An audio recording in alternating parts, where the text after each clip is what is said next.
In the narrow lane behind a willow fence at the northern edge of the artisan's quarter, the armor polisher's workshop stood with its wooden shutters still closed, a low building with a thatch of thin cypress bark that had weathered to a silvery grey.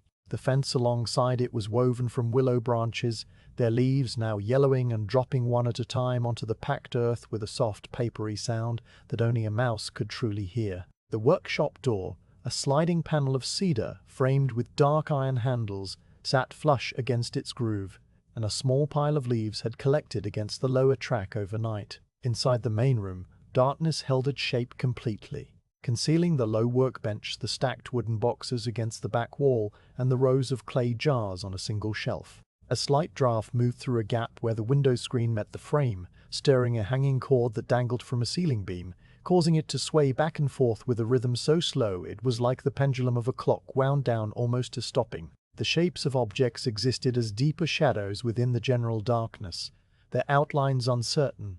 A squat form here that could be a grinding stone stand, a tall thin form there that was probably a stand of hanging tools wrapped in cloth. The packed earth floor absorbed sound so thoroughly that even the settling of the building's own timbers was a thing never heard. Outside, the town stirred without hurry, a single small sound rising here and there, like bubbles breaking the surface of a pond. A broom swept packed earth in a courtyard 2 lanes over, the bristles making a rhythmic shushing that traveled along the ground far more clearly than through the air. A sliding door creaked open somewhere close enough to identify the wooden runner's dry resistance, a sound followed by the soft thump of it reaching the end of its track. Water poured slowly from a dipper into a ceramic basin, the stream thinning and then splashing with each controlled tilt, the last drops tapping a metallic note against the basin's rim before silence returned. Somewhere, a baby coughed once and was hushed by a voice too low to carry words. The distant clack of a wooden bucket hitting the stone edge of a well rang out with a hollow echo, a sound that bounced between the plaster walls of the storehouse district before dying away into the general dampness. A horse in the castle stables stamped once on packed straw, a heavy soft thud that travelled underground and was felt more than heard by anyone lying on a futon. The first light now touched the highest tiles of the temple roof on the hill east of town, turning them from charcoal to a warm dove grey, and as it did so a bell sounded 4 slow strokes, each one a mellow bronze wave that spread across the rooftops and faded into the mist unchanged. The lane where the workshop sat remained untouched by any footstep, the packed earth still bearing the faint broom marks from the previous evening's sweeping. Dew had gathered on the willow fence, each leaf tip holding a perfect sphere that refracted the growing light into tiny colorless sparks. The armor polisher's footsteps approached from the direction of the main street, a steady, unhurried rhythm that announced itself first as a faint crunch of gravel near the corner, then as the softer pad of straw sandals on compacted soil. He appeared as a figure in an indigo-dyed work kimono, with sleeves tied back loosely for the walk, his feet protected by simple sandals with straw thongs, his shadow stretched long and blue behind him by the slanting morning sun. His face was calm, a face that had seen 53 autumns, with thin lines around the eyes from years of working in concentrated near distances, and his hair was pulled back simply and tied with a faded cord. In one hand, he carried a small cloth bundle containing his morning meal of rice and pickled radish wrapped in a bamboo leaf, and in the other hand, nothing at all, his fingers hanging relaxed. He did not hurry because the day would be long and the work required a settled mind, and so his pace was that of someone walking toward a familiar task that had long ago grown into his bones. He reached the workshop gate, a simple wooden frame hung with a flap of coarse hemp cloth, and he pushed it aside with a hand that knew exactly where the rough fabric would brush his shoulder. The small front garden, a strip of ground no wider than his outstretched arms, held a few chrysanthemum plants that had just begun to open their tight white petals. He stepped past them, noticing without comment that a snail had climbed halfway up one of the stems during the night and was now motionless with its shell glazed by dew. At the sliding door, he paused, reached into his sleeve, and removed a small wooden latchkey, no larger than his thumb, its surface polished dark by decades of oil from skin. The lock was a simple sliding bolt on the inside that he could reach through a notch by lifting the door slightly in its track, a trick that required a precise upward pressure with the palm while pushing sideways. He performed this action with the ease of a man who had done it thousands of times, and the door slid open with a soft wooden click that was both the first real sound of the workshop's day and the sound of stillness giving way to purpose. He stepped inside, leaving the door open behind him so that the wedge of morning light fell across the threshold and spread slowly over the packed earth floor, illuminating the fine ridges left by yesterday's broom. The darkness of the interior retreated to the corners where it would stay for another hour, but the central space now showed itself. The low workbench of pale cypress wood, its surface worn to a satiny patina, with a slight depression in the center where countless pieces of armor had rested. The shelf holding the clay jars labeled with characters written in sumi ink on paper slips. The ink now faded to a soft brown. The stack of small wooden boxes containing dried whetstone blocks and folded squares of mulberry paper. A faint scent of old minerals and seasoned wood hung in the air, not unpleasant but distinct, the accumulated aroma of 30 years of polishing, grinding, and oiling metal and lacquer. A single suspended cord from the ceiling beam, the one the draft had swayed in the dark, now hung motionless again, its purpose being nothing more than a past helper's forgotten experiment with hanging a weight to keep paper from curling. No one remembered exactly. The polisher slipped off his sandals at the raised wooden step and stepped onto the cool earthen floor in his turbai socks, the fabric pressing lightly into the soft, packed surface. He crossed to the window and slid open the wooden screen a hand's width, allowing the morning air to enter in a steady, thin stream that carried the faint, wet scent of the willow leaves and the distant tang of smoke from a kitchen fire lighting. The sound of the town now entered more clearly, the tofu seller's call drifting from 3 wards away, a high, thin chant that listed the goods for sale, "Tuu fru fru," the syllables stretching and bending as they bounced off walls. A small bird landed on the fence outside and immediately began chattering in short, rapid bursts before flying off. The polisher watched it go, his eyes following the empty space it left behind.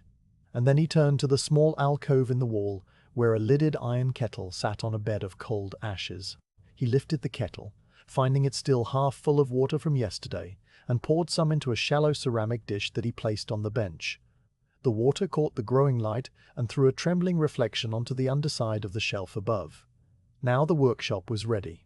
The polisher knelt on a thin cushion placed exactly in the center of the work area, and he untied the cord that held back his sleeves, retying it more snugly above the elbows so that no loose cloth would brush the work. He rested his hands on his thighs and breathed once, deeply, the way a swimmer breathes before entering still water. The mist outside had begun to thin, turning from opaque white to a translucent veil through which the shapes of the neighboring roofs and the far hills appeared like memories surfacing. The temple bell had stopped its morning call, and in the space it left behind a deep silence, settled that was not emptiness but fullness, the quiet of a world at peace with its own slow turning. The polisher reached for a square of mulberry paper and laid it on the bench, smoothing it with the heel of his palm. The day stretched before him long and unbroken, and the first task of grinding stone powder would begin only when the light reached the edge of the paper in exactly 2 hours, a timing he knew without clocks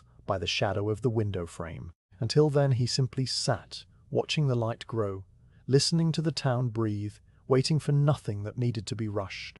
With the door open behind him and the wedge of pale daylight spreading slowly across the packed earth floor, the polisher stood for a moment just inside the threshold, letting the cool interior air settle around him like a familiar garment.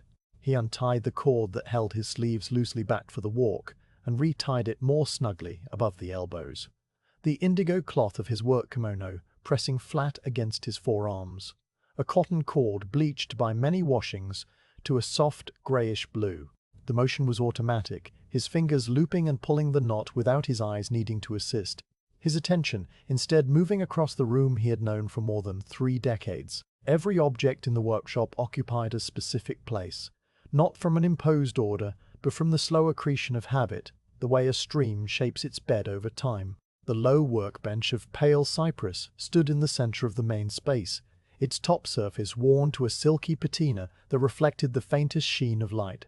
a shallow depression visible in the middle where countless breastplates and shoulder guards had rested over the years under polishing cloths and rubbing stones. To the right of the bench, a shelf of unfinished pine held a row of clay jars, each one stoppered with a plug of cedar wood and bearing a rectangular paper label inscribed with Sumi ink characters that time had faded to a gentle brown. The jars contained different grades of ground stone powder, the coarser grits in larger jars toward the left, and the finer powders, as soft as rice flour, stored in small lidded pots no bigger than a tea bowl. Below the shelf, stacked wooden boxes made from thin slats of cryptomeria wood held dried whetstone blocks wrapped in paper, folded squares of mulberry tissue, felted wool rags rolled into tight cylinders, and coils of dried deer sinew that smelled faintly of the smokehouse where they had been cured. Light now fell through the paper screen of the window he had opened, a hand's width, entering as a single parallelogram of warm gold that slowly crawled across the bench, illuminating the fine grain of the wood and catching tiny scratches invisible to the casual eye. The screen itself, made of mulberry paper stretched over a lattice of thin bamboo strips, glowed softly from within, its surface the color of fresh cream, and the faint shadow of a maple leaf from the tree outside trembled upon it when a breeze passed. The polisher watched the light advance for a long moment, noting its position relative to a small knot in the cypress that he used as a sundial mark, an indicator that told him the hour without need of a clock tower bell. The air inside the workshop carried its usual layered scent, a compound of old minerals from ground stone, the faint sour-sweet tang of raw lacquer that had seeped into the wooden walls over decades, a clean camphor smell from the storage boxes, and the dry, almost dusty aroma of clay jars baked in the sun. All these smells were mild, never sharp, blending into a single signature that the polisher would not have been able to describe to someone else because he had ceased to notice it consciously unless he had been away for many days. He stepped out of his straw sandals at the raised wooden step that separated the earthen floor from the small entryway, placing the sandals neatly side by side with their heels against the low sill. In his tabby socks, the split-toed cotton soles pressed lightly into the cool packed earth, feeling the slight unevenness where yesterday's broom had left fine ridges. He crossed to the workshop's north wall, where an alcove had been built into the plaster to hold an iron kettle on a small bed of cold wood ash. The kettle was a squat, round-bellied vessel with a handle of twisted iron wire and a lid that fit snugly with a small steam hole, and he lifted it with one hand, finding it still half full of water from the previous day. The water had rested overnight in the cool darkness, and when he poured a portion into a shallow ceramic dish on the bench, it came out fresh and cool, catching the light from the window and sending a trembling oval of brightness onto the underside of the shelf above. He set the kettle back in its alcove, the iron base making a soft clink against the ash bed, and he dipped the tips of his fingers into the water dish, testing the temperature with a touch that was slower than necessity required. The water was cool but not cold, exactly right for mixing with the stone slurry later, a detail that had entered his collection of small certainties so long ago that he could not remember learning it.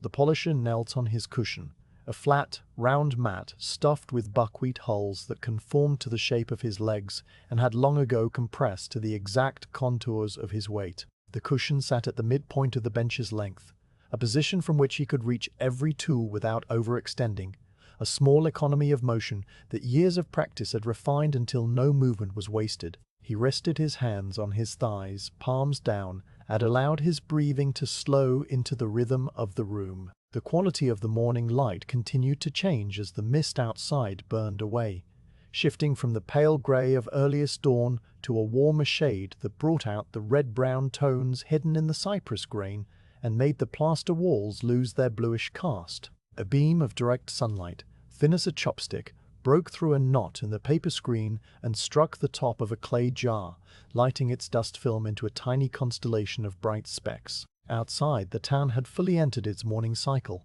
a sequence of small sounds that rose and fell in a wave too gentle to be called activity. The temple bell from the hillside east of town sounded a single note, then after a pause long enough to hold a breath, another, the bronze tone rolling across the tile roofs and arriving at the workshop as a soft vibration that mingled with the dust motes in the sunbeam. The bell marked the hour of the serpent, mid-morning, a time when the work of the day was well begun in kitchens and weaving sheds and the writing offices of the castle compound.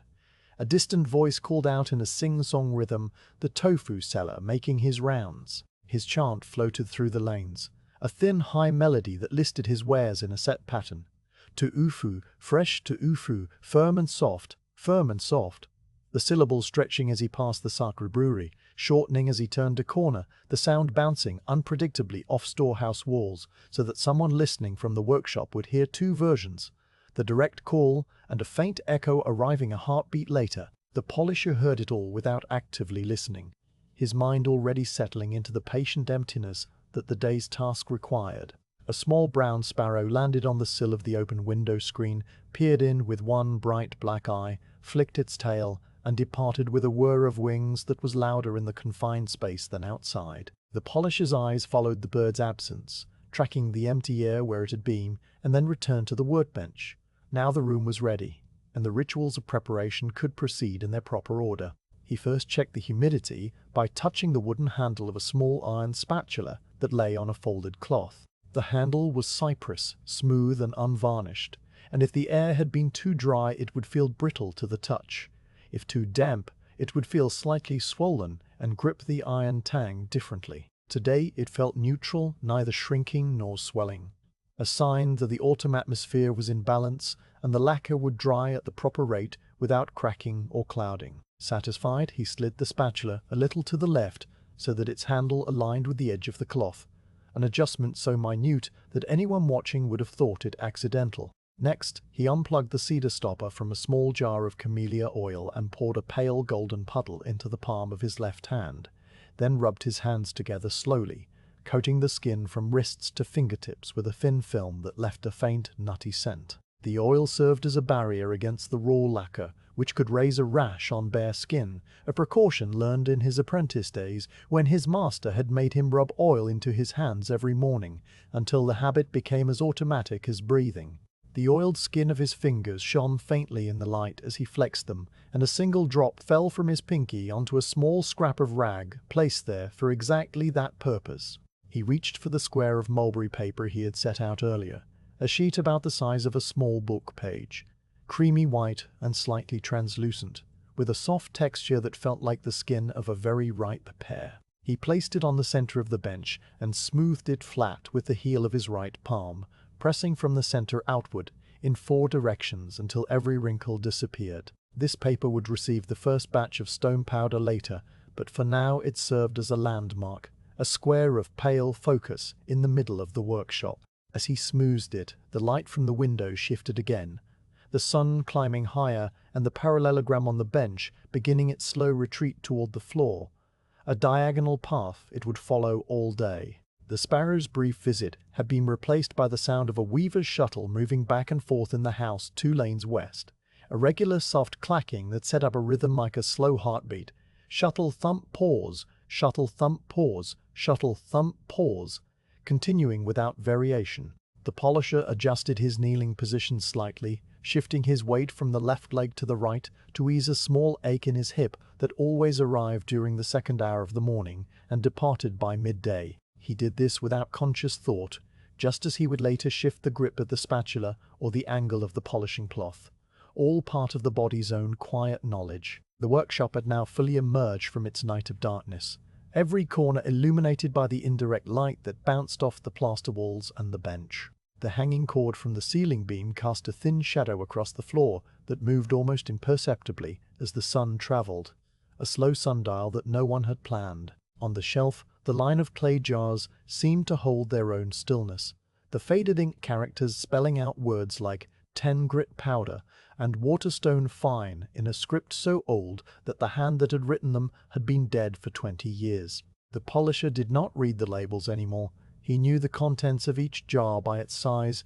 and the sound it made when tapped. A faint smell of cooking rice drifted in from the main house beyond the willow fence, where the polisher's wife would be placing a pot over the fire and sorting vegetables for the midday meal, a parallel rhythm of the morning that ran alongside his own, without intersecting. He thought of her briefly, a silent acknowledgement of her existence somewhere beyond the workshop walls, and then the thought dissolved back into the quiet concentration of the space. The morning was now fully established. the mist entirely gone, and the sky beyond the paper screen a pale, clean blue, with a single bank of cloud resting motionless over the eastern mountains. The polisher sat motionless for another minute, listening to the weaver's shuttle and the distant murmur of the tofu seller, now 5 wards away, and then he took a slow breath that expanded his lower back against the cushion. The next step in the day's work would be the grinding of the stone, but that required a precise amount of light to see the consistency of the slurry, and that light would not reach the outdoor grinding lean-to for another hour.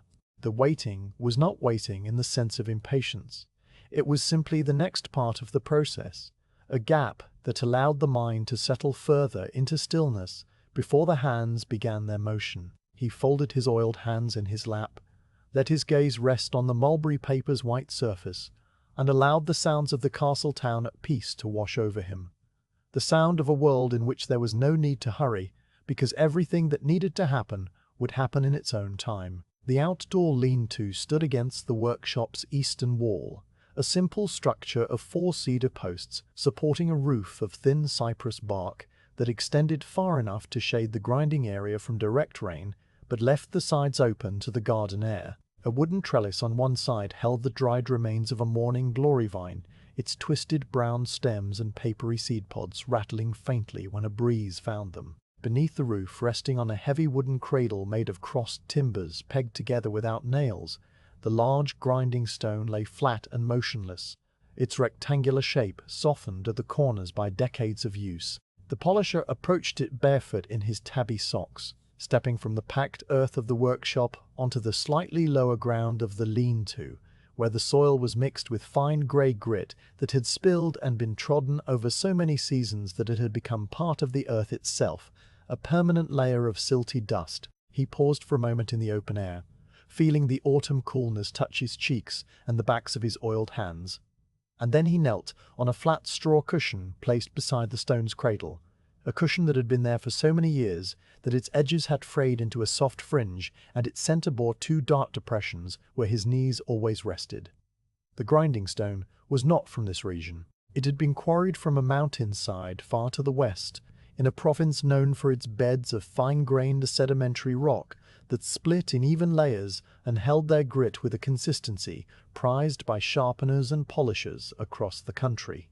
The stone had been cut from the earth when the polisher's grandfather was still a young man, shaped into a rectangle the length of a man's arm and half that in width, then transported by river barge down a winding waterway that passed through gorges and past fishing villages.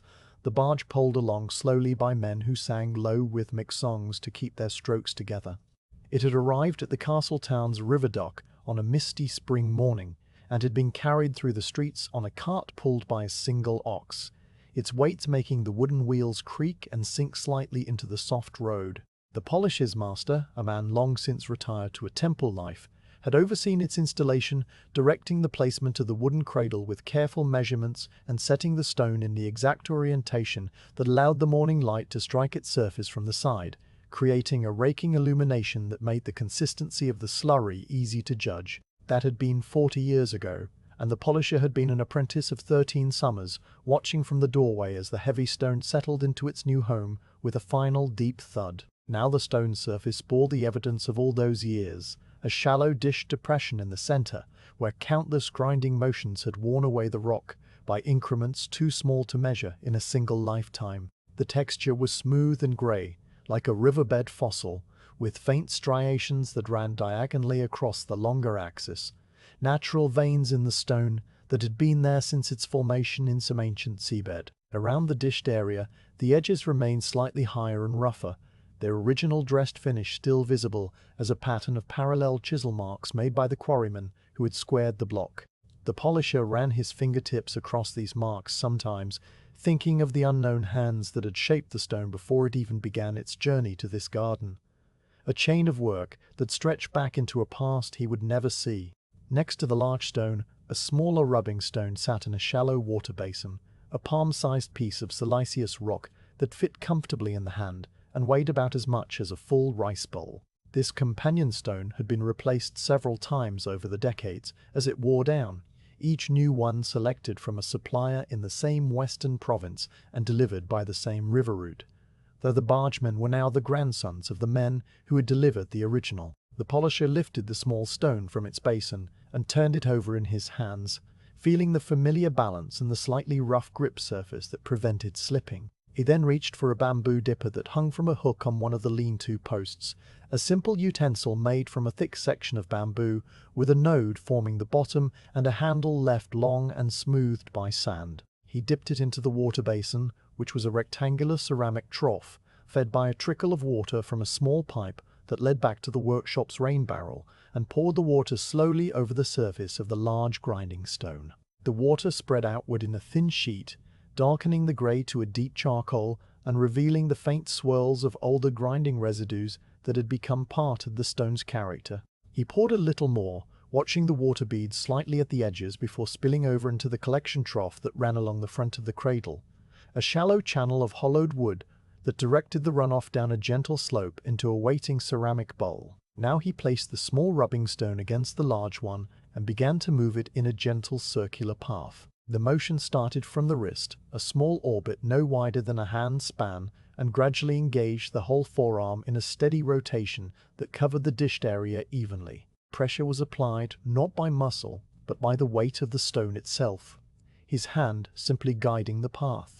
The sound that arose was a low, continuous grinding hush, a whisper of stone against stone that was softer than a breath, and yet persistent enough to fill the lean-to and drift out into the garden, where the chrysanthemum leaves caught the very edge of its vibration.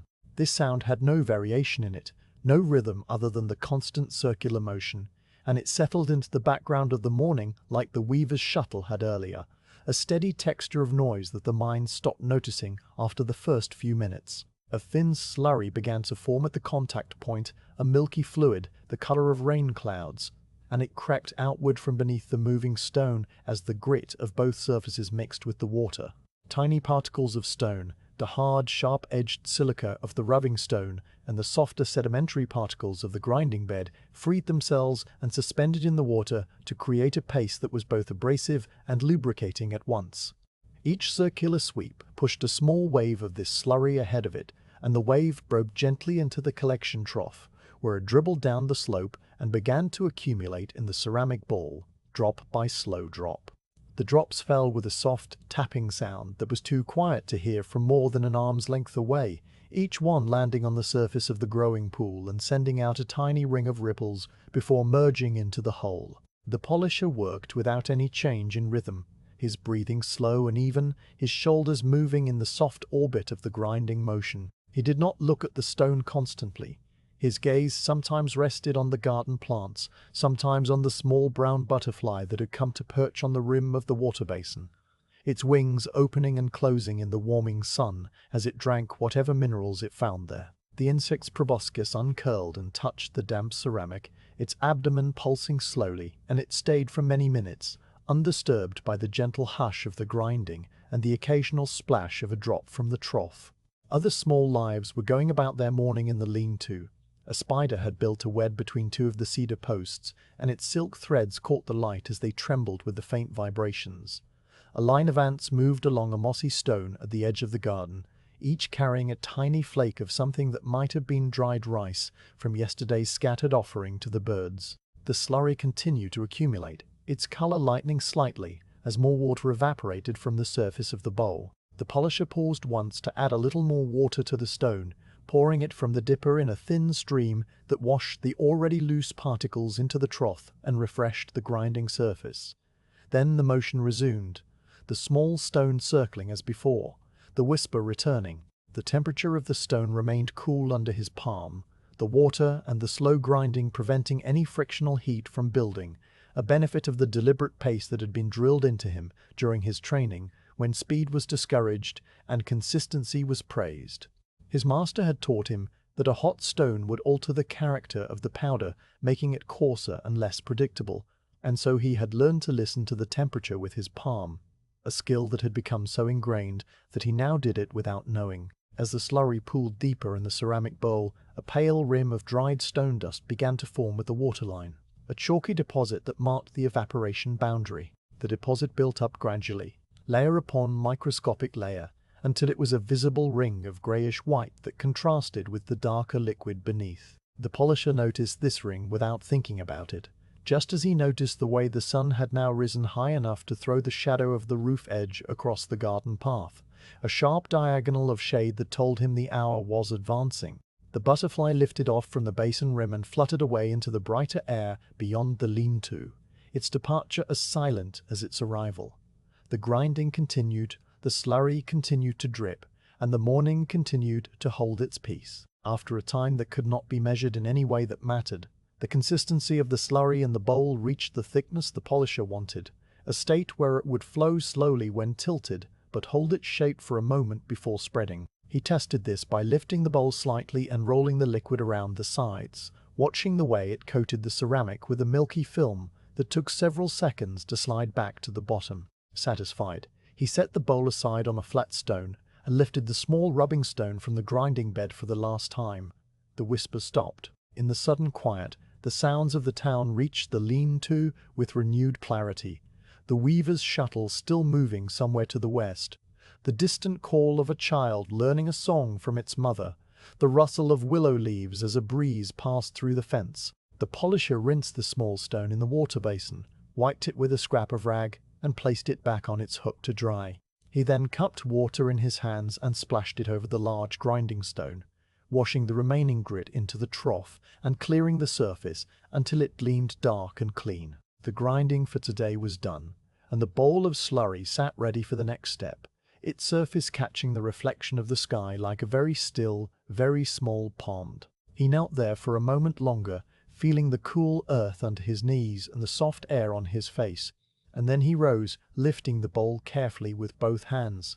The straw cushion retained the shape of his kneeling after he stood, the two indentations like a memory of his presence that would fade only slowly over the course of the day. He carried the bowl inside the workshop, leaving the lean-to to its quiet, where the spider continued its web and the ants continued their march, and the shadow of the roof continued its slow crawl across the garden soil.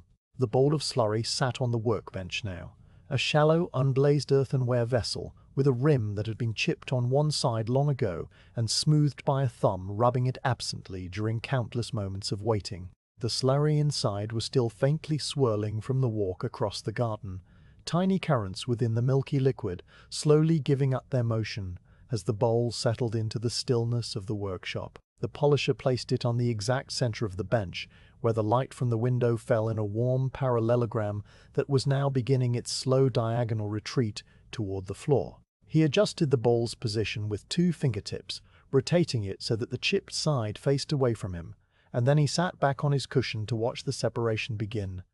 There was no hurry. The settling would take as long as it needed, and he would not touch it until the process had run its full course. The slurry was a suspension of tiny stone particles in water, each particle invisible to the eye, but present in such numbers that the liquid had the opacity of very thin rice milk. Left undisturbed, the heavier particles began to sink first, drawn down by their own weight through the cool water, descending at a pace too slow to observe directly. If anyone had watched for many minutes without blinking, they might have noticed the very top layer of the liquid growing slightly more translucent, a subtle lightening that started at the surface and deepened downward as the densest grit settled onto the bottom of the bowl. A faint line of demarcation appeared between the clearing water above and the sinking cloud of particles below, a soft boundary that moved like a slow tide. The polisher did not watch this line. He knew it was there by the time that had passed, and he occupied himself with other small tasks that could be done while the slurry separated. He took a square of clean cloth from the shelf and wiped the spatula he had aligned earlier, though it was already clean, the motion serving only to keep his hands occupied and his mind unhurried. He checked the humidity again by touching the wooden handle of a burnishing tool that hung on the wall, finding it still neutral and the air still balanced.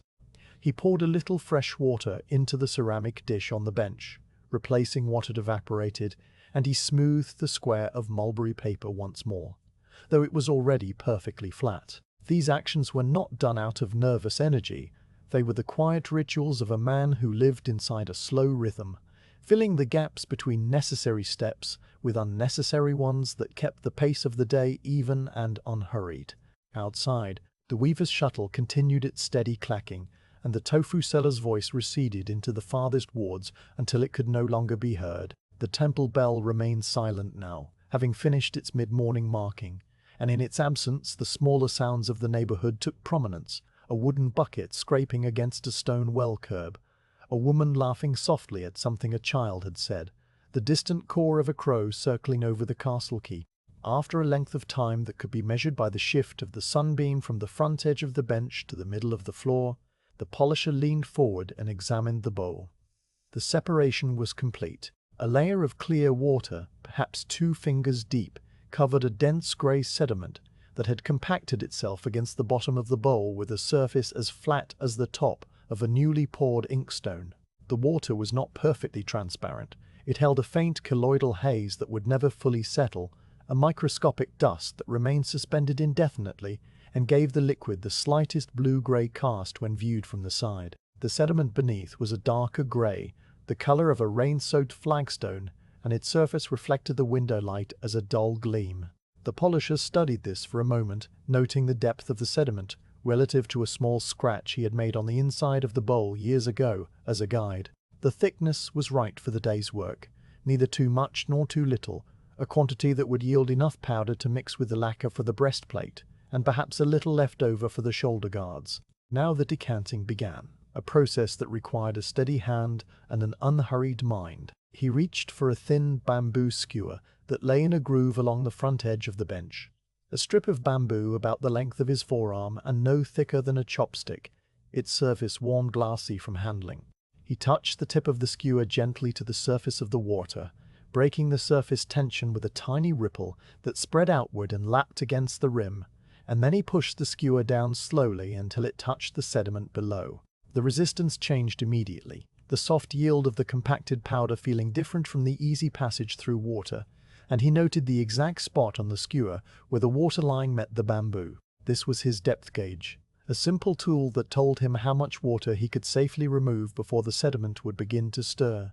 With the depth confirmed, he withdrew the skewer and set it aside on the folded cloth that was always there to receive it. He placed the ceramic bowl on a slight tilt by slipping a thin wooden wedge under one side, an angle just steep enough to encourage the water to pool on the lower edge. Then he took a small ladle, no bigger than a sake cup, made from a hollowed knot of cherry wood, with a short handle worn dark by palm oil. He lowered the ladle into the clear water with the patience of a heron stalking a minnow, the edge just barely breaking the surface, and he let the water flow in over the rim by capillary action rather than by scooping. When the ladle was half full, he lifted it out with the same slow precision and poured the water into a waiting clay pot that would later be used to water the chrysanthemums. He repeated this motion many times, each dip removing only a small fraction of the water so that no turbulence would disturb the sediment. The sound of the pouring was a thin, silvery trickle, repeated at intervals that matched his breathing, a rhythm as steady as the weaver's shuttle, but softer, more intimate. As the water level dropped, the polished surface of the sediment began to approach the air, and the polisher adjusted his technique, tilting the bowl slightly more and using the ladle only at the very edge where the water was deepest. When the water was reduced to a shallow film no thicker than a fingernail, he stopped using the ladle and instead touched the corner of a small cotton cloth to the surface, letting the fabric wick away the last moisture by absorption. The cloth darkened as it drank, and he pressed it gently into a folded square, then repeated with a dry corner until no standing water remained. What was left in the bowl was a silky grey paste with the consistency of thick cream, its surface perfectly level and gleaming with a wet luster. The paste was cool to the air, and it released a faint mineral smell, the scent of wet stone that had not seen sunlight since it was part of a mountain. The polisher lifted the bowl with both hands and carried it to the side of the bench where a flat wooden board waited. This board was a piece of smooth cypress, about the size of a small tea tray, its surface sanded to a fine grain and sealed with many coats of thinned lacquer, so that it was completely non-absorbent. He tilted the bowl and coaxed the paste onto the board with the help of the bamboo skewer, scraping the bowl's interior in slow arcs until every trace of the grey paste had been transferred. The paste sat on the board in a low mound that slowly spread outward under its own weight, slumping into an irregular oval about the thickness of a folded blanket. He took the skewer and spread the paste more evenly, smoothing it into a layer of consistent depth across the middle of the board, leaving a margin of bare wood around all four edges. The surface of the spread paste was glassy and uniform, a little grey mirror that reflected the ceiling beam and the hanging cord. Now the drying would begin. He carried the board to the window area and set it on a low stand that positioned it at a slight angle to catch the indirect light from the paper screen. Direct sunlight was too harsh and would dry the paste unevenly, causing it to curl and crack in unpredictable ways. But the soft diffused glow that came through the mulberry paper was exactly right. He adjusted the angle of the board twice, tilting it a little more to the left and then back again until the light fell across the surface in an even wash without any brighter spots. The paste began to change almost immediately, the very topmost surface losing its wet gleam and turning matte as the first microscopic layer of water evaporated into the workshop air. The rate of drying would depend on the humidity, the air movement, and the warmth of the day, a combination of factors that the polisher understood without having to measure. On a dry day, the paste might be ready in 2 hours. On a damp day, it could take until afternoon.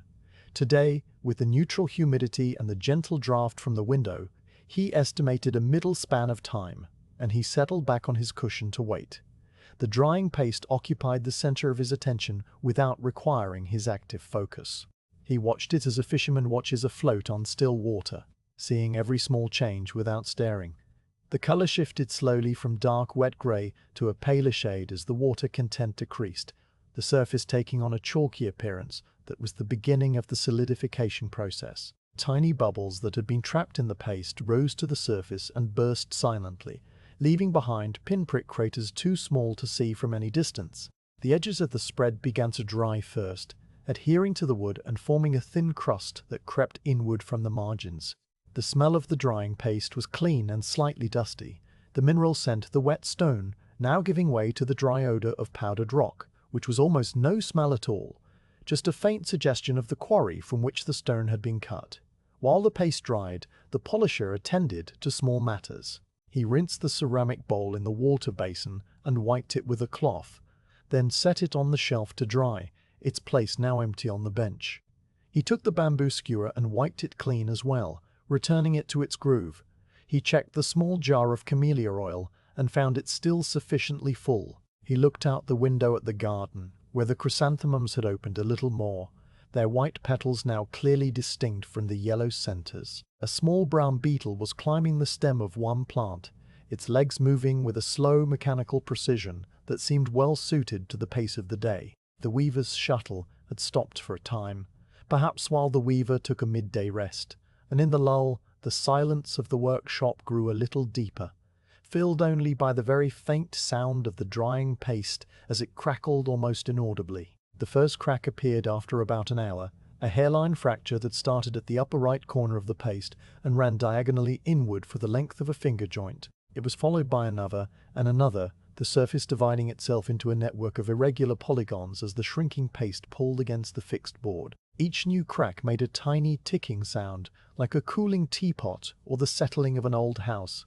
so quiet that it was more felt than heard. The polisher leaned forward and studied the pattern without touching it. The cracks were clean and straight-sided, dividing the paste into plates that were roughly the size of rice grains near the edges, and larger, more irregular shapes in the center where the paste was thickest. The color had now lightened to a pale stone gray, the shade of a dry riverbed under a hazy sky, and the surface was completely matte, absorbing light rather than reflecting it. The transformation from wet slurry to dry crust was nearly complete, the water having escaped molecule by molecule into the workshop air, leaving behind only the solid stone particles bound together by the faintest residual adhesion. He tested the dryness with the tip of the bamboo skewer, touching the surface of one of the larger plates with a pressure so light that a gnat would not have been disturbed. The plate did not bend or dent, it was brittle and firm, and the skewer left no mark.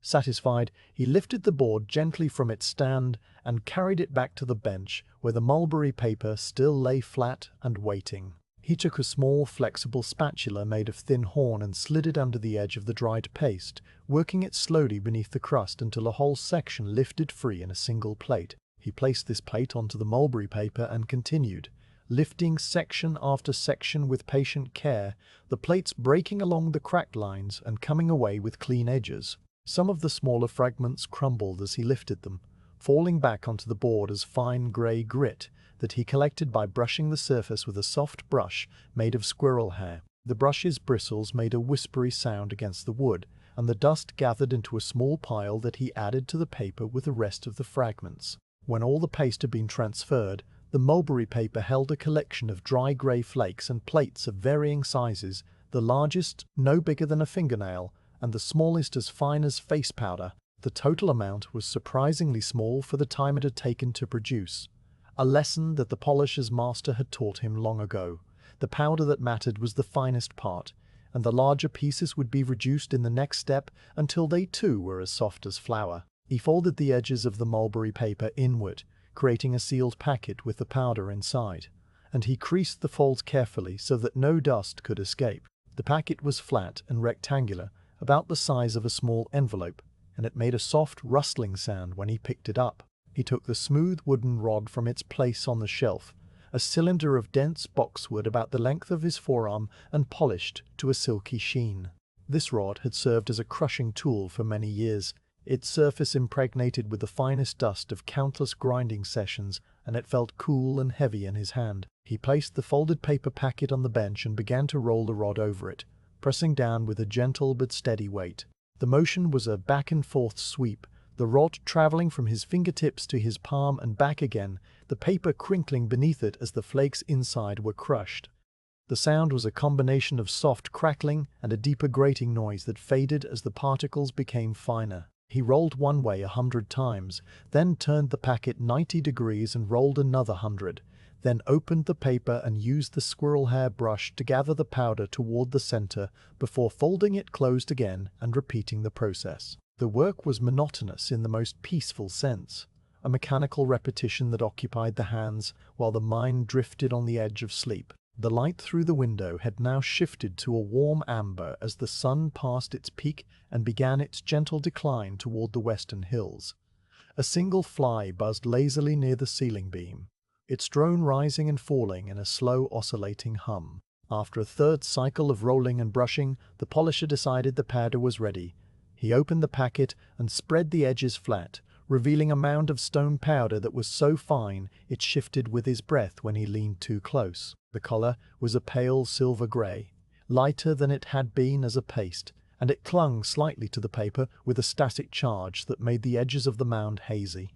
He touched it with the tip of his little finger, feeling a texture softer than any flower he had ever handled, a silky coolness that left a faint grey film on his skin.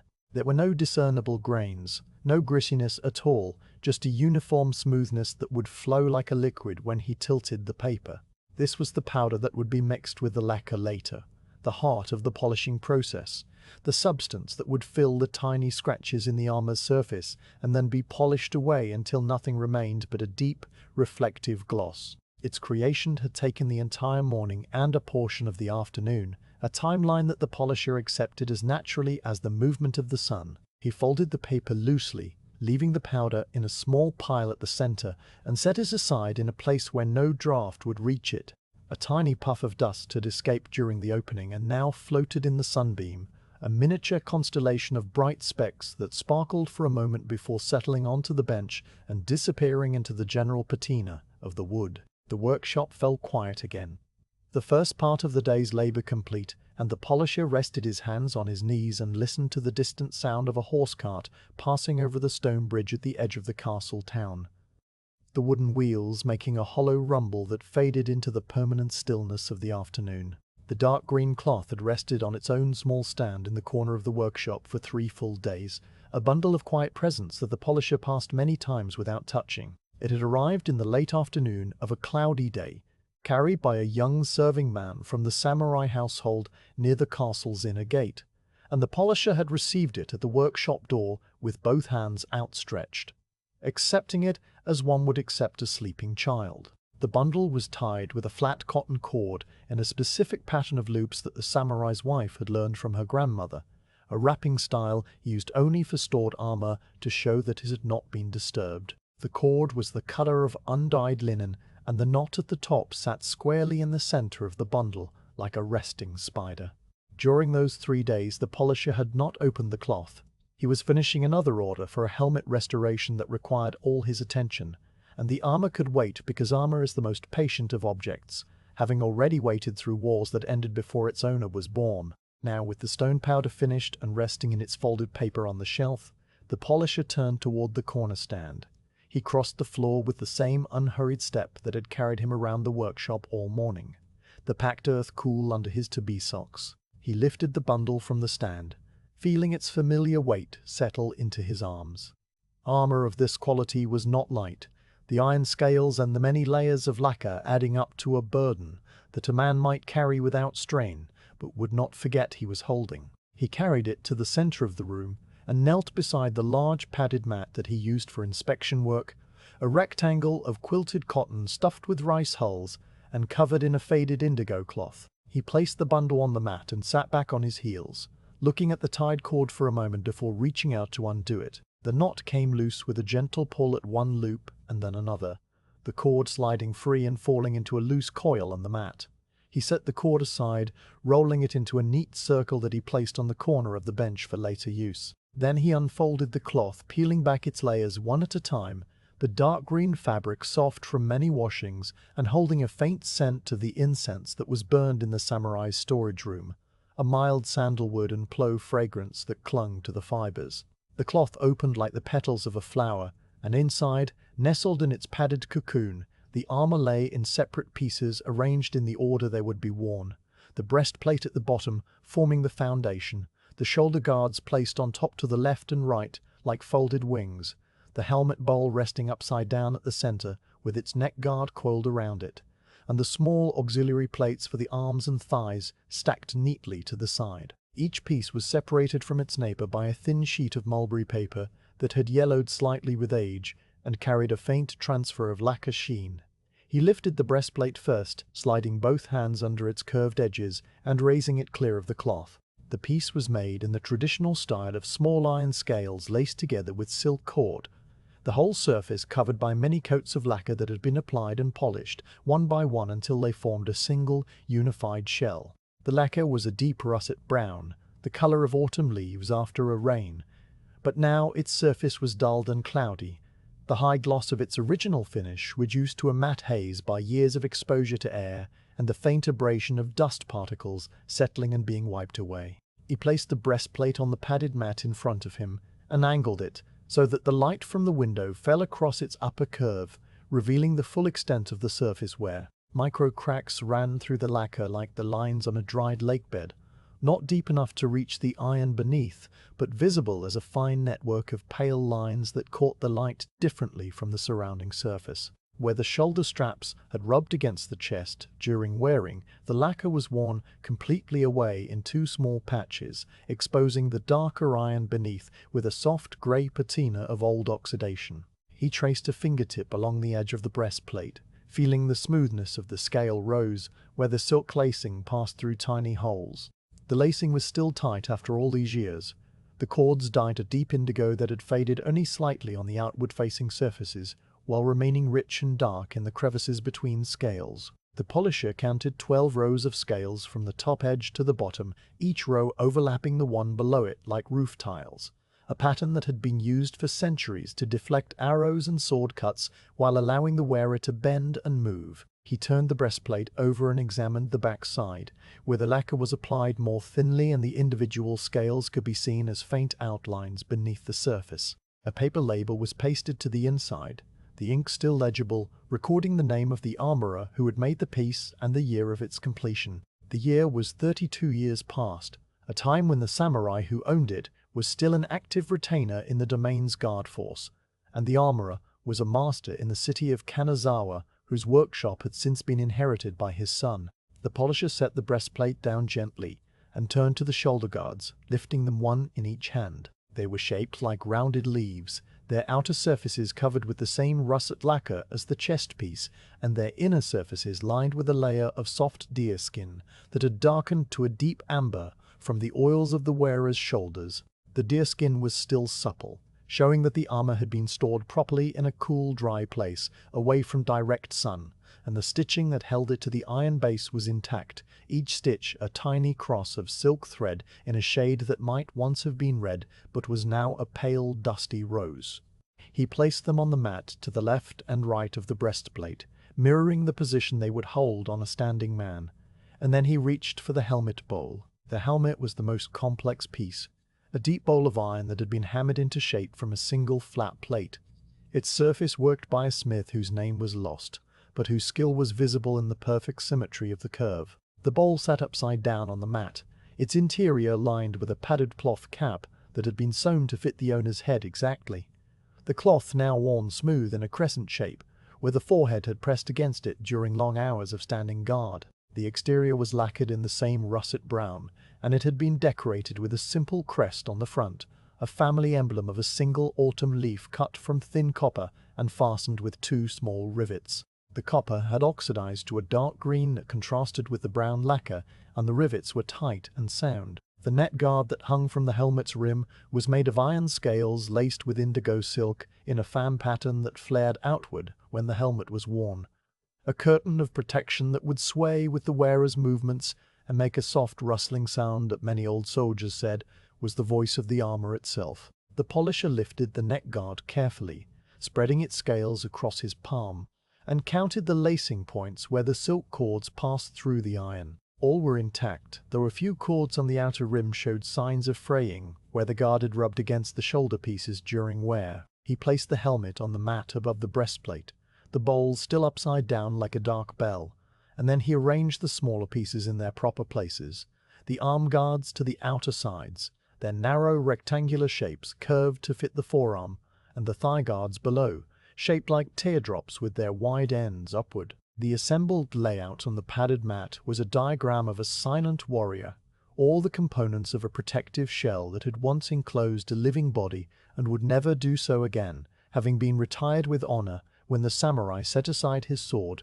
and took up the writing brush. The polisher sat back and looked at the full spread of the armor, memorizing the pattern of wear and the placement of every scratch and clouded patch, creating a mental map that he would follow when he applied the polishing paste. This mapping was not a matter of analysis or planning. It was a slow visual drinking in, his eyes moving across each piece in a regular pattern from top to bottom and left to right, the same way he had moved the grinding stone across the larger stone that morning.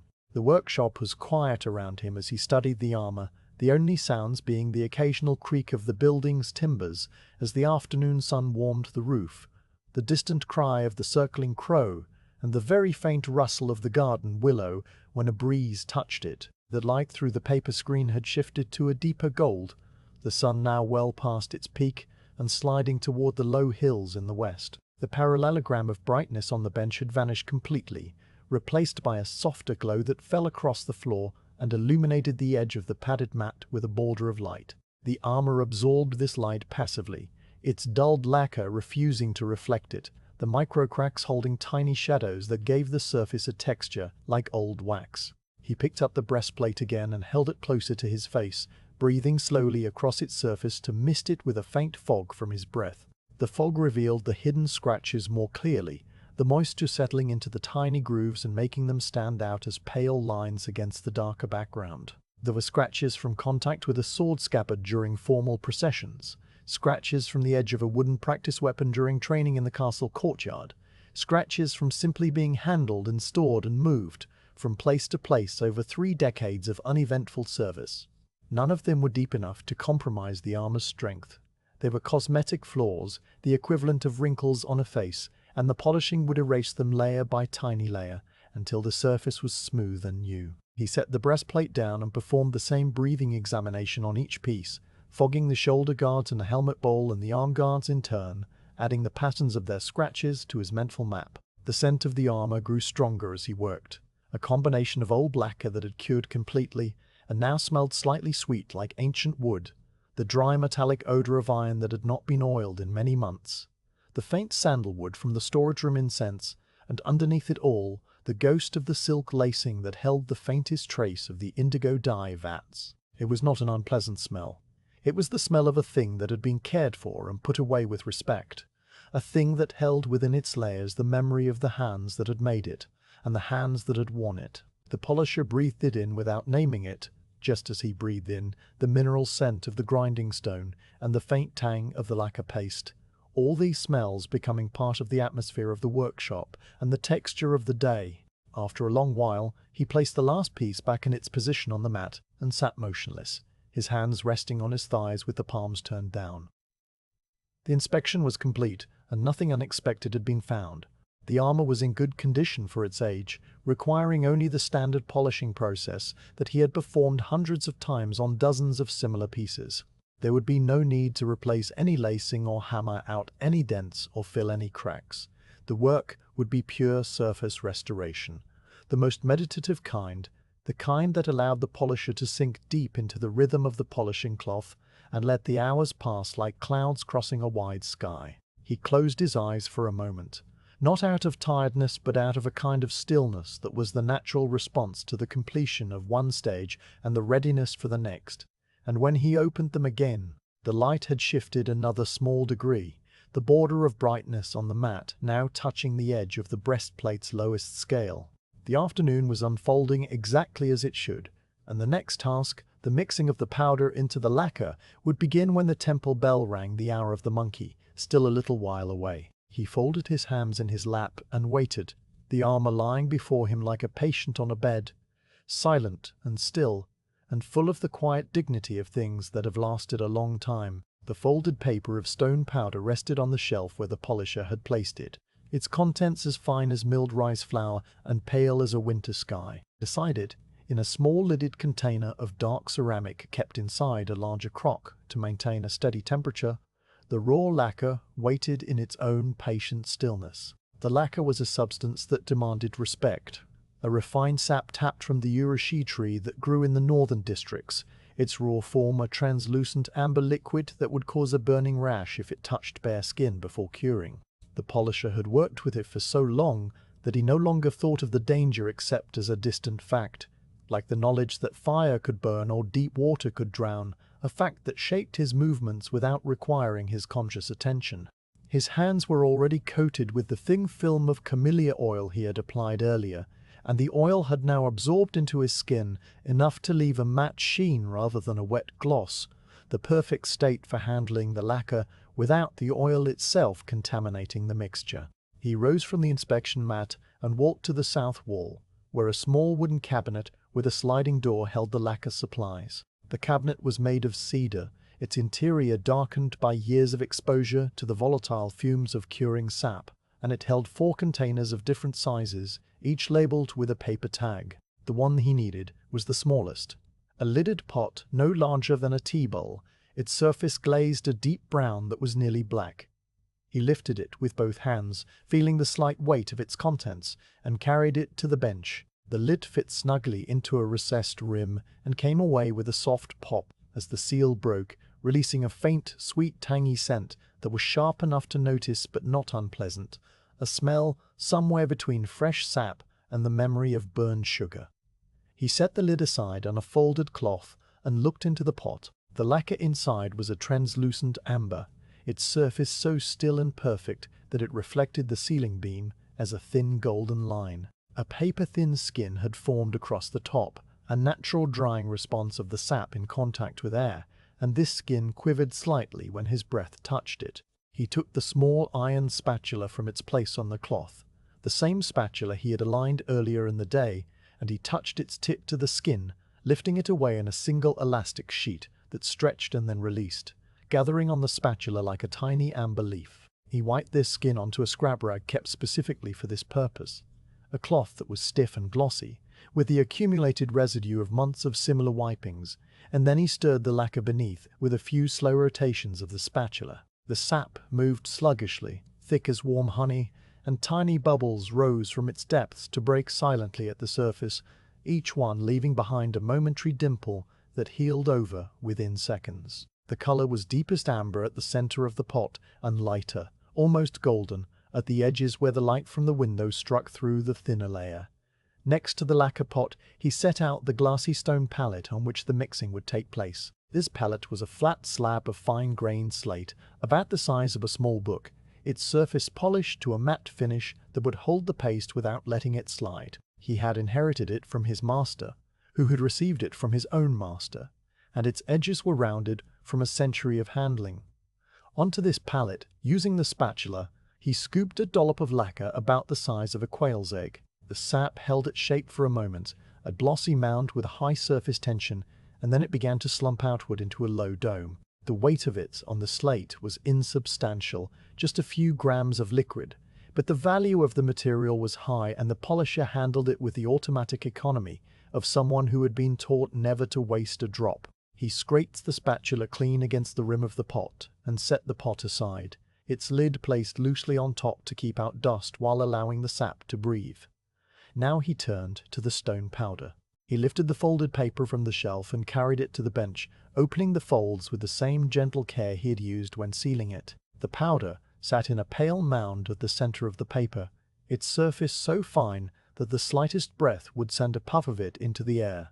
And indeed, when he leaned over it, a few particles rose and sparkled in the sunbeam before settling back down. He took a second spatula, this one made of pale ivory that had yellowed to the color of old parchment, its blade thin and flexible with a sharpened edge that could pick up the smallest amounts of powder. This spatula was reserved only for dry materials, never touching lacquer or oil, and it lay in its own cloth wrap when not in use. He touched its tip to the powder and lifted a tiny pinch, about as much as would sit on the head of a pin, and carried it over to the waiting dollop of lacquer on the slate palette.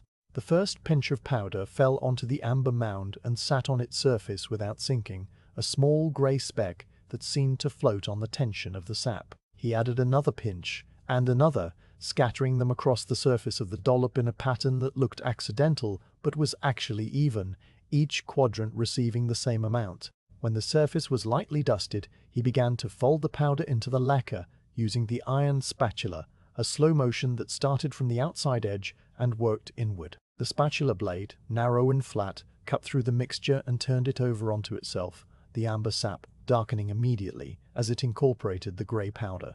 The motion was a gentle folding, not a stirring, the blade pressing the paste flat against the slate and then lifting and turning it, pressing and turning it over and over, a rhythm that had no variation. The sound of the spatula against the stone was a soft scrape that rose and fell with each stroke, a whisper interrupted by the slight tap when the blade reached the end of its path and reversed direction. The mixture began to change as the powder integrated into the lacquer. The translucent amber became opaque, its color shifting through a range of browns as the grey powder dispersed through the golden sap. At first the color was a streaky tan, the powder not yet fully combined, and then it deepened to a uniform grey-brown shade like the bark of an old cedar trunk. The consistency thickened as more powder was added, the liquid sap gaining body and becoming a paste that held its shape when the spatula cut through it, the edges of the cut remaining crisp for a moment before slowly slumping back together. The polisher added powder in steady pinches, never too much at once, following a proportion that he knew by feel rather than by measurement. His master had taught him to judge the mixture by the way it clung to the spatula, too thin, and it would run off in a driplet, too thick, and it would clump and drag, but just right, it would hold a soft peak that curved over on itself like a breaking wave. The scent in the workshop intensified as the mixing continued, the raw lacquer releasing its characteristic odor more strongly as it was worked.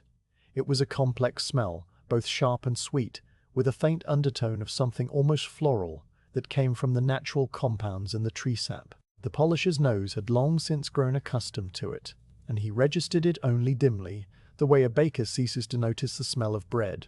Outside, the afternoon had continued its unhurried passage, and the quality of the light through the window screen was now a deep amber gold, the sun having descended far enough that its rays passed through more of the atmosphere and arrived softened and warm. The cicada that had been buzzing earlier had fallen silent, replaced by the distant sound of a wooden hammer driving a peg somewhere in the neighborhood, a sound that came in bursts of 3 sharp taps followed by a pause. The paste reached a stage where the powder could be seen to have fully incorporated into the lacquer, the mixture now perfectly uniform, with no streaks or specks of unmixed powder visible anywhere. The polisher performed a test that his master had shown him. He lifted the spatula and watched the paste drip slowly off the tip, the drip elongating into a thin thread that stretched and then broke cleanly, leaving a small point on the end of the falling portion. A thread that broke cleanly indicated the right consistency. A thread that stretched too far meant the mixture was too wet, and a drip that fell in a clump meant it was too dry. Today's mixture broke exactly at the length of a fingernail, clean and sharp, and the point left behind on the spatula tip held its shape without drooping. He nodded almost imperceptibly, a tiny acknowledgement that the mixture was correct, and he continued to work the paste for another long while to ensure that every particle of powder was fully coated in lacquer and no dry pockets remained hidden anywhere in the mass. The working of the paste was a task that required patience more than skill, a willingness to repeat the same motion until the material achieved a state that could only be recognized by feel. The polisher folded and turned, the spatula moving in its steady pattern, and his mind settled into the rhythm the way a boat settles into a gentle swell. Thoughts came and went without landing. Small observations about the temperature of the slate under his knuckle, the way the paste made a particular pattern when he turned it over, the faint reflection of the window screen on the edge of the spatula blade. None of these thoughts required action or even acknowledgement. They simply passed through and disappeared, leaving behind the calm, empty focus that was the true tool of the craft. The paste grew warmer from the mechanical energy of the folding, its temperature rising by a fraction, and this warmth made it slightly more fluid, easier to work. He noticed this and compensated by slowing his motions a little, giving the mixture time to release the heat back into the slate. After a period that could not be easily measured, the paste reached its final state. It sat on the slate palette in a neat mound, its color a uniform grey-brown, with a faint gloss on the surface where the lacquer content caught the light. It had the consistency of heavy cream, thick enough to hold a shape but spreadable under gentle pressure, and it would flow slightly when tilted, but not so much that it would run off the edge of the palette. He gathered all of it into a compact heap using the edge of the spatula, scraping the slate clean with a single sweeping motion that he had practiced 10,000 times, the blade leaving behind a faint grey film that would be wiped away later. The mound was about the size of a large walnut, enough to cover the breastplate, both shoulder guards, and the helmet bowl, with a little left over for touch-ups. He covered the remaining paste with a small upturned ceramic cup to keep the air from drying it too quickly, and he set the spatula on its cloth, the blade pointing away from him. Now he wiped his hands on a rag to remove any trace of the paste from his oiled skin, and he checked his fingers for any redness or irritation, a habit from his early years when he had once been careless and suffered a rash that lasted 2 weeks. His skin was clear and cool, the camellia oil having done its work well. He looked out the window for a moment, his eyes focusing on the far distance for the first time in hours, the shift of focal length feeling like a small stretch after sitting in one position. The sky beyond the paper screen was a pale blue fading to a soft apricot near the western horizon, and a few high clouds had appeared, their edges gilded by the lowering sun. The willow leaves outside the windows stirred in a breeze that had picked up as the afternoon cooled, and the sound of the leaves was like very distant rain, a papery rustle that came and went.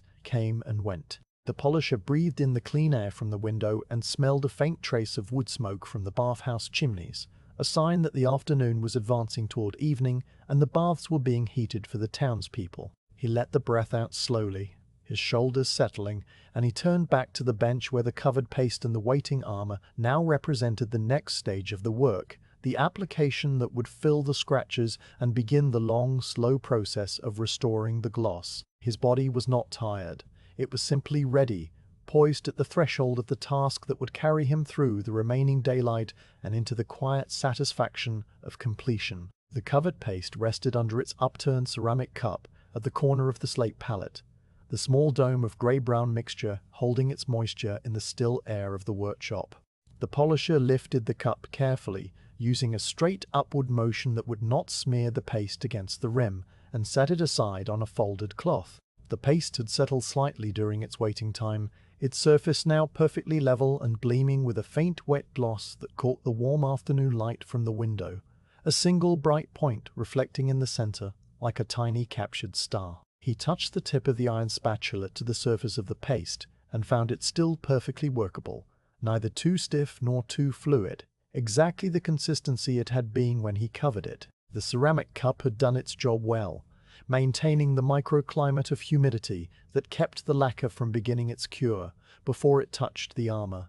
He turned to the breastplate, waiting on the padded mat beside the bench.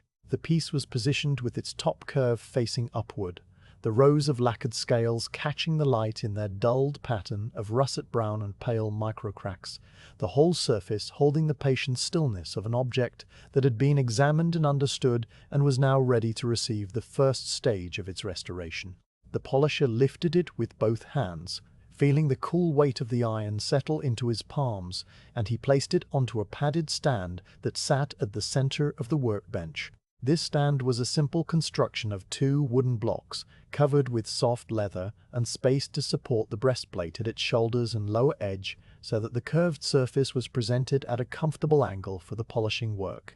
He adjusted the breastplate on the stand, shifting it slightly to the left until its center line aligned with the front of the bench, and then he pressed down gently to seat it firmly so that it would not shift during the rubbing. Next to the stand he laid out the small cotton cloth that would carry the paste onto the armor. This cloth was no larger than a postage stamp, a square of the softest cotton that had been washed many times until its fibers were loose and fleecy and its edges were slightly frayed from use. It was worn so translucent that when he held it up to the light he could see the outline of his thumb through it, a ghostly pink shape behind the white fabric. The cloth had been one of a set of 10 that his master had given him at the end of his apprenticeship, each one cut from an old under-kimono that had belonged to the master's wife, a garment of such fine cotton that it had taken 20 years of wear to achieve its perfect softness. 9 of those original cloths had been worn down to nothing over the decades and replaced with new ones, but this one remained still serviceable, still carrying in its fibers the memory of all the armor surfaces it had touched. He folded the cloth into a small pad, rolling it into a cylinder and then folding the cylinder in half so that it formed a firm but yielding nub about the size of his thumb tip. The working surface was the folded edge, which presented a smooth curve without corners, and he pressed it against the wooden bench top to compact it slightly before use. Then he took a small amount of the polishing paste onto the tip of the spatula, a dollop about the size of a grain of rice, and transferred it to the folded edge of the cloth. The paste clung to the cotton fibers with a slight adhesion, spreading a little as it soaked into the first few layers. He repeated this once more, adding a second tiny dollop beside the first, and then he touched the cloth to a clean area of the palette and worked it gently to distribute the paste evenly through the folded edge. The cloth now held a faint grey-brown stain across its working surface, the paste having penetrated just deep enough to be available for application without being so saturated that it would leave excess on the armor. Now the moment of first contact arrived, a transition that the polisher always experienced as a settling in the chest, a quieting that was 1 degree deeper than the quiet that had come before. He positioned the cloth above the breastplate's upper left curve, the starting point he always used for a chest piece, and he lowered it slowly until the folded edge touched the lacquer surface. The touch was light, no heavier than the weight of his relaxed hand, and the paste made a faint sound as it made contact, a tiny wet click that was more imagined than heard. He began to move the cloth in a small circle, a motion that started from the wrist and travelled only a finger's width in diameter, spreading the paste across the lacquer in a thin film. The paste emerged from the cloth fibers as he worked, transferring onto the armor surface in a layer so thin that it was almost transparent, a grey-brown veil that immediately began to fill the micro-scratches and cracks that covered the lacquer. The circular motion grew gradually into a figure-8 pattern as he extended the coverage area, the cloth tracing a path like a lazy infinity symbol that lengthened into overlapping loops. This pattern was the one his master had taught him, designed to ensure that no part of the surface was passed over fewer times than any other part, the overlapping strokes creating an even distribution of paste and an even pressure across the curved surface. The sound of the polishing was a gentle rhythmic swishing, like the sea heard from a great distance when the waves have lost their crash and only a soft sibilance remains. It was a continuous sound that varied only slightly as the cloth passed over the micro cracks, a tiny hiss added to the hush and then returned to smooth lacquer once more. Outside the workshop, the same distant sea of town sounds continued, the weaver's shuttle now joined by the rhythmic thud of a wooden mallet being used to pound rice cakes 2 streets over, a deep, muffled thumping that was felt through the ground as much as heard through the air. He worked across the breastplate from left to right, dividing the surface into imaginary bands that were each about the width of his hand. The first band stretched from the upper left corner across to the upper right, and he covered it in a series of overlapping figure-8 strokes that moved horizontally. When the right edge was reached, he lifted the cloth, moved it back to the left side and downward by half the width of the previous strokes, and began again. The paste film dried almost immediately upon contact with the lacquer, the volatile components of the sap evaporating into the workshop air and leaving behind the stone powder bound in a newly hardened layer of lacquer. This drying was visible as a slight change in the surface's reflectivity, the wet gloss of the fresh paste fading to a matte milkiness that obscured the brown beneath. The polisher watched this transition with each stroke, noting the way the cloudy film settled into the micro cracks and disappeared from view, the paste having found its way into every tiny crevice. The scratches that had been so visible during the inspection were now vanishing one by one as the paste filled them level with the surrounding surface. The pressure of his hand remained constant, a weight that had been calibrated decades ago during his apprenticeship, when his master would sometimes place a small coin on the surface and tell him to polish until the coin's shadow disappeared without pushing it off the edge. If he pressed too hard, the coin would skate away, and his master would tap his knuckles lightly with a bamboo switch. If he pressed too lightly, the coin would leave a shadow, and the work would take too long. The lesson had been absorbed so completely that he now applied exactly the right pressure without thinking about it, his hand knowing the weight as well as his lungs knew the depth of a breath. The cloth moved in its steady pattern, the figure-8 loops flowing one into the next, and the surface of the breastplate slowly transformed from its original dull brown to a hazy gray as the paste covered more and more of its area. When the cloth began to feel dry, the paste having been fully transferred from its fibers to the armor, he paused and reloaded it with the same method as before. 2 tiny dollops of paste worked into the folded edge on the clean area of the pallet. The reloading took only a few seconds, and then the cloth returned to the breastplate, picking up exactly where it had left off, the motion as continuous as if it had never stopped. The boundary between the reloads was invisible in the finished work, the paste film blending seamlessly at each transition so that no trace of the pause remained. This seamless blending was another lesson from the apprenticeship, one that had taken him many months to master because the tendency of most learners was to apply too much paste after a reload, creating a thicker area that stood out from the rest. His master had cured him of this by making him polish the same piece of scrap iron over and over until the reloads disappeared.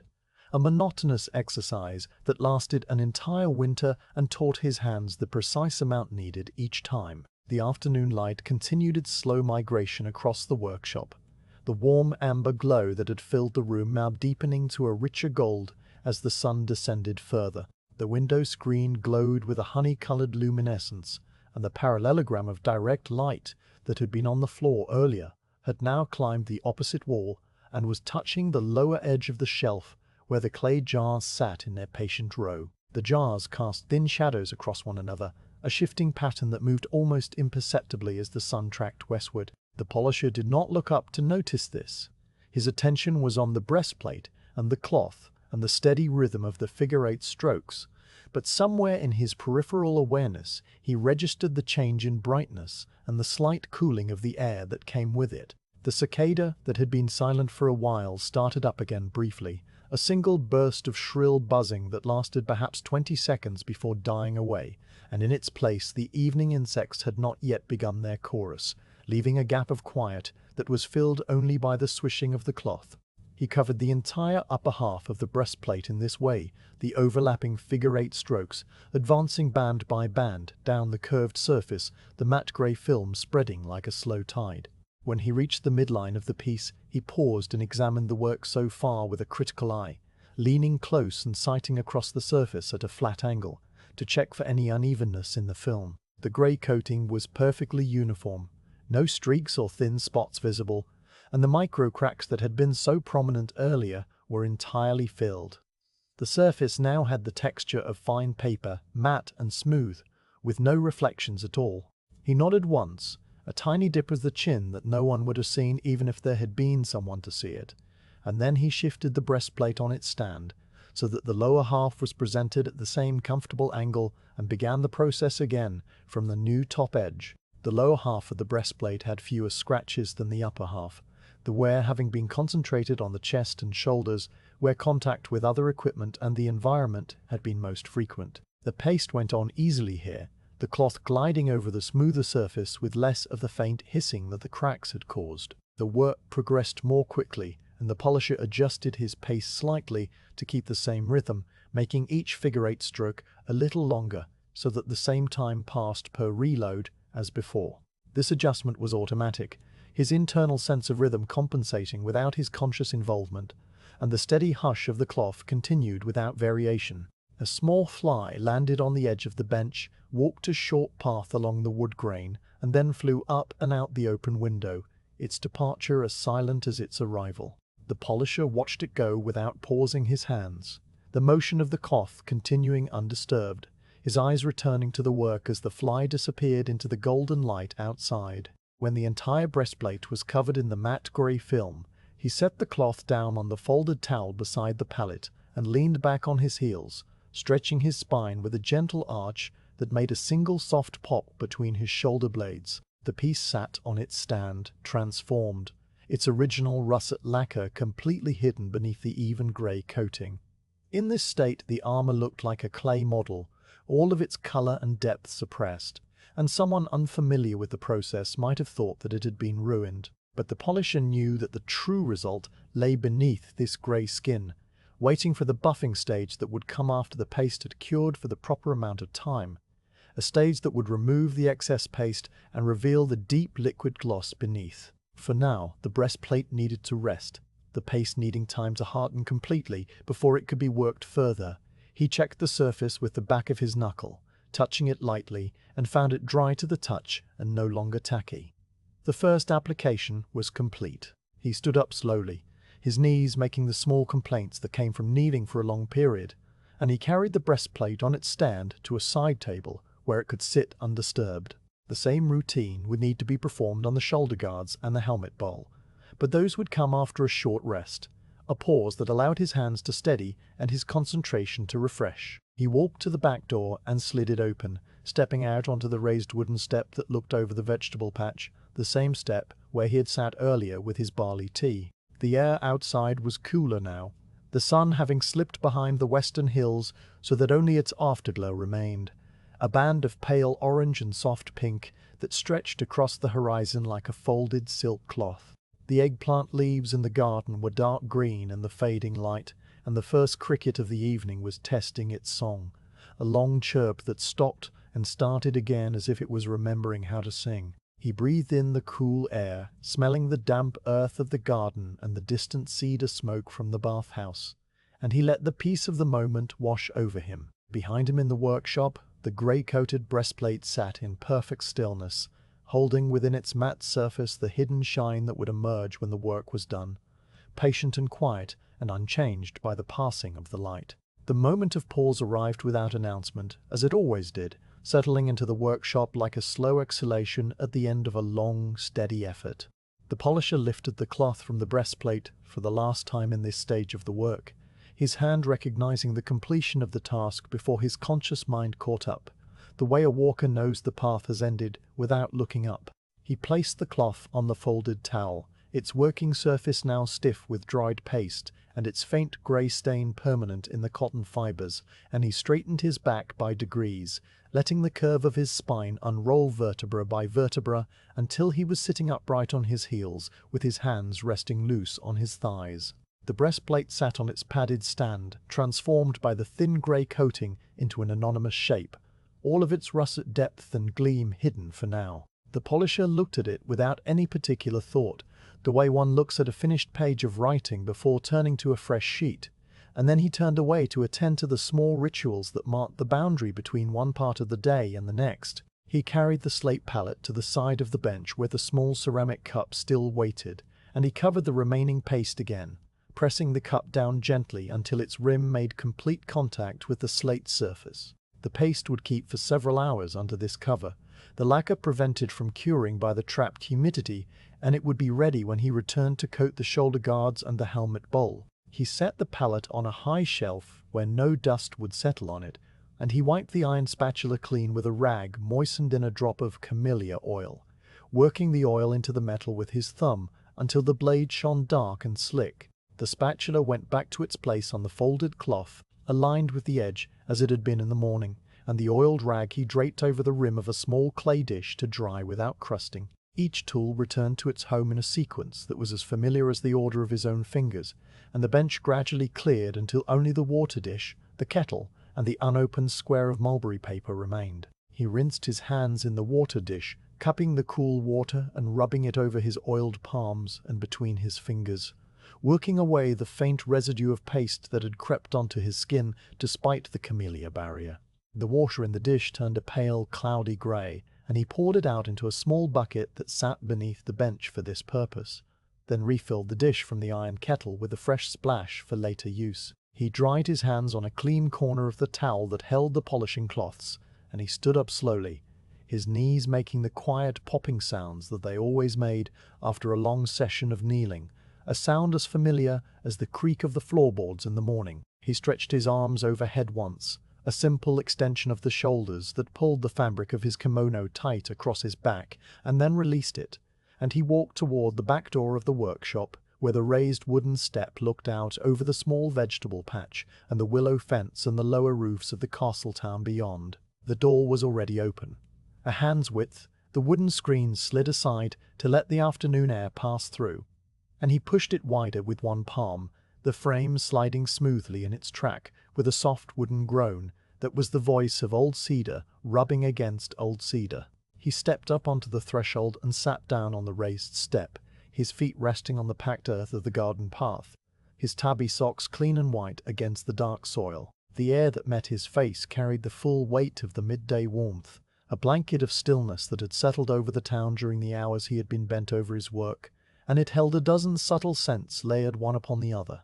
The dry mineral smell of his own grinding stone, the green fragrance of the vegetable leaves, the faint salt tang of some distant kitchen where fish was being grilled over charcoal, and underneath it all the cool earthy breath of the shadowed soil beneath the step. He closed his eyes for a moment and let the air simply be there around him, asking nothing of him, and the tension that he had not noticed in his shoulders during the polishing began to soften and drift away like a thin cloud dissolving in blue sky. The vegetable patch before him was small, no wider than the length of a man lying down, and no deeper than a few strides, but it was carefully tended by his wife, who came out each morning to check the leaves for insects and to water the roots with the same patient attention that he brought to the armor. The eggplants hung heavy and purple among their broad green leaves, their skins so dark that they seemed to swallow the afternoon light rather than reflect it, and each one curved slightly at the tip in a way that looked like a sleepy eye closing.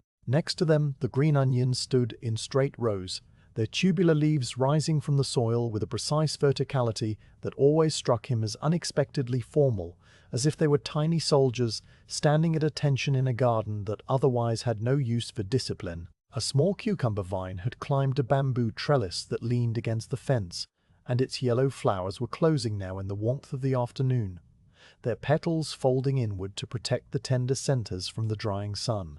The soil between the plants was dark and damp from the morning watering, and a few stray weeds had sprouted along the edge of the path, their leaves still small enough that they would not need pulling for another day or two. The polisher reached to the side of the step, where a wooden tray had been left in the shade of the wall, covered with a square of hemp cloth. He lifted the cloth and found what he expected, a small ceramic bowl of barley tea, cool from resting in the shadow, and a rice ball wrapped in the bamboo leaf, its shape pressed into a neat triangle with a pickled plum at the center.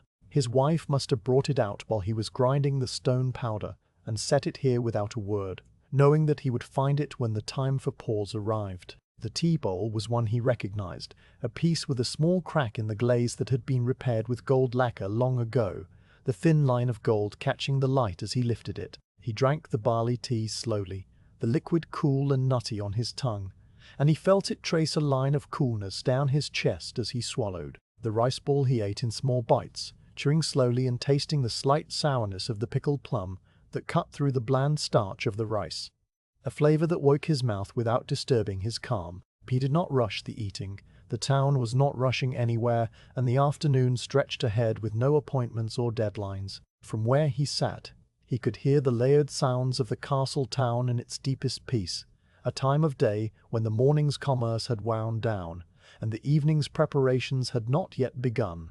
The weaver's shuttle that had been a constant companion through the morning was silent now, the weaver perhaps taking her own meal or resting her eyes in a dim room. In its place, other sounds rose to the surface, sounds that had been there all along, but had been masked by the closer rhythms of work. A peddler's call drifted from somewhere to the south, a high nasal voice that stretched out the syllables of his offer. Used paper and old metal goods. Used paper and old metal goods. The words bending and floating on the still air as the peddler moved slowly through the lanes with his cart. The cart itself made no sound that could be heard from this distance, but the voice travelled clear and thin, a solitary thread of human presence woven into the larger quiet. It came closer for a while, the call growing louder and then pausing as the peddler stopped to speak to someone at a gate, and then it receded again, moving north toward the merchant quarter where the afternoon business might still be stirring. From another direction entirely came the rhythmic thump of a wooden mallet packing earth into a construction trench, a sound that had been present in the background for days as a new storehouse was built near the canal. The mallet rose and fell with a slow, steady beat. 3 thuds, and then a pause. 3 thuds, and then a pause. The weight of the tool doing most of the work, and the labourer's arms simply guiding it down. The polisher could tell from the depth of the sound that the trench was nearly finished. The earth compacted almost to the level of the surrounding ground, and soon the workers would lay the foundation stones, and the mallet would fall silent. He listened to it without counting, letting the beats mark time in a way that required no attention. A distant clock made of wood and soil and sweat. Between the thuds, a horse whinnied from the castle stables, a single high note that rose and fell away quickly as if the animal had been startled by a fly and had already forgotten its own complaint. The stables were across the canal and up the slope near the inner wall, and the sound of the horses rarely reached the workshop except on very still days like this one, when the air was so heavy and motionless that noise carried further than usual.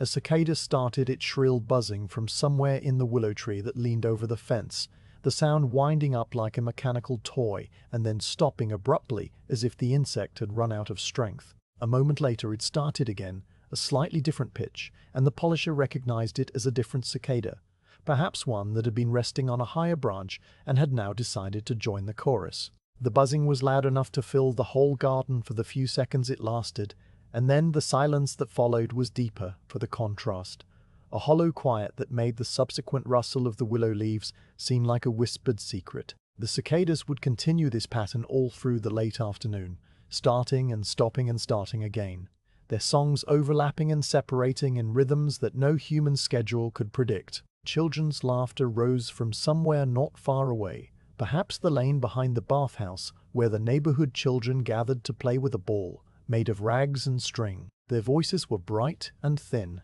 the sound of a game with rules that only they understood, and their laughter came in bursts that climbed high and then dissolved into a murmur of talk and negotiation before the next round of play began. The polisher listened without trying to identify any individual voice.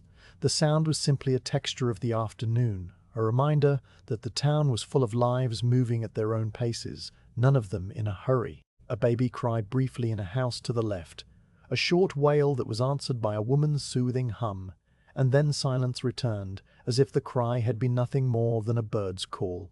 The hum continued for a little longer, a melody that the polisher recognized as an old lullaby from the countryside, its notes familiar to anyone who had grown up in this domain, and then it too faded into the general stillness. He noticed, without seeking it, a column of ants moving along the mossy stone that bordered the garden path. The ants were small and black, moving in a line that was almost perfectly straight, each one carrying a flake of something pale that might have been dried fish food scattered by his wife for the garden's stray cats. The ants moved with an unthinking determination, their tiny legs covering the rough surface of the stone at a pace that seemed fast only because of their size.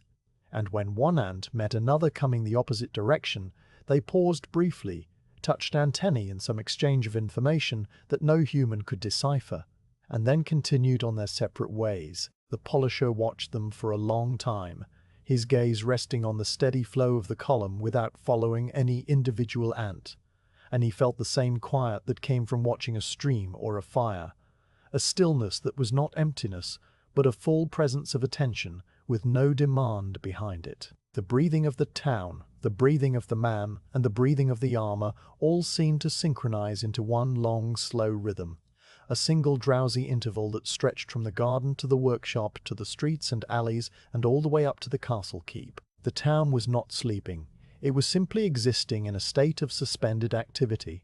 A pause between the exertions of the day and the polisher's own pause was part of this larger pattern, his stillness matching the stillness of the weaver's loom, the packed earth of the construction trench, the horses dozing in their stalls, the children sitting in a circle to negotiate the next game.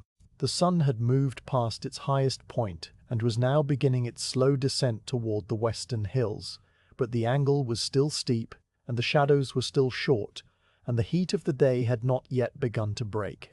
The eggplant leaves hung limp in the warmth, their edges slightly curled, and the cucumber flowers were now fully closed, each one a small yellow fist against the bamboo trellis. After a time whose length he did not measure, the polisher rose from the step, leaving behind the empty tea bowl and the folded bamboo leaf that had wrapped the rice ball. He would carry them inside later, or his wife would collect them when she came to check the garden.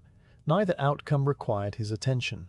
He stood for a moment on the path, feeling the packed earth warm under his socks, and he looked up at the sky, which had faded from the pale blue of morning to a deeper shade that held a faint haze of humidity. A single bank of clouds sat over the eastern mountains, motionless and white and shaped like a long sleeping animal, and above it the blue continued uninterrupted to the horizon.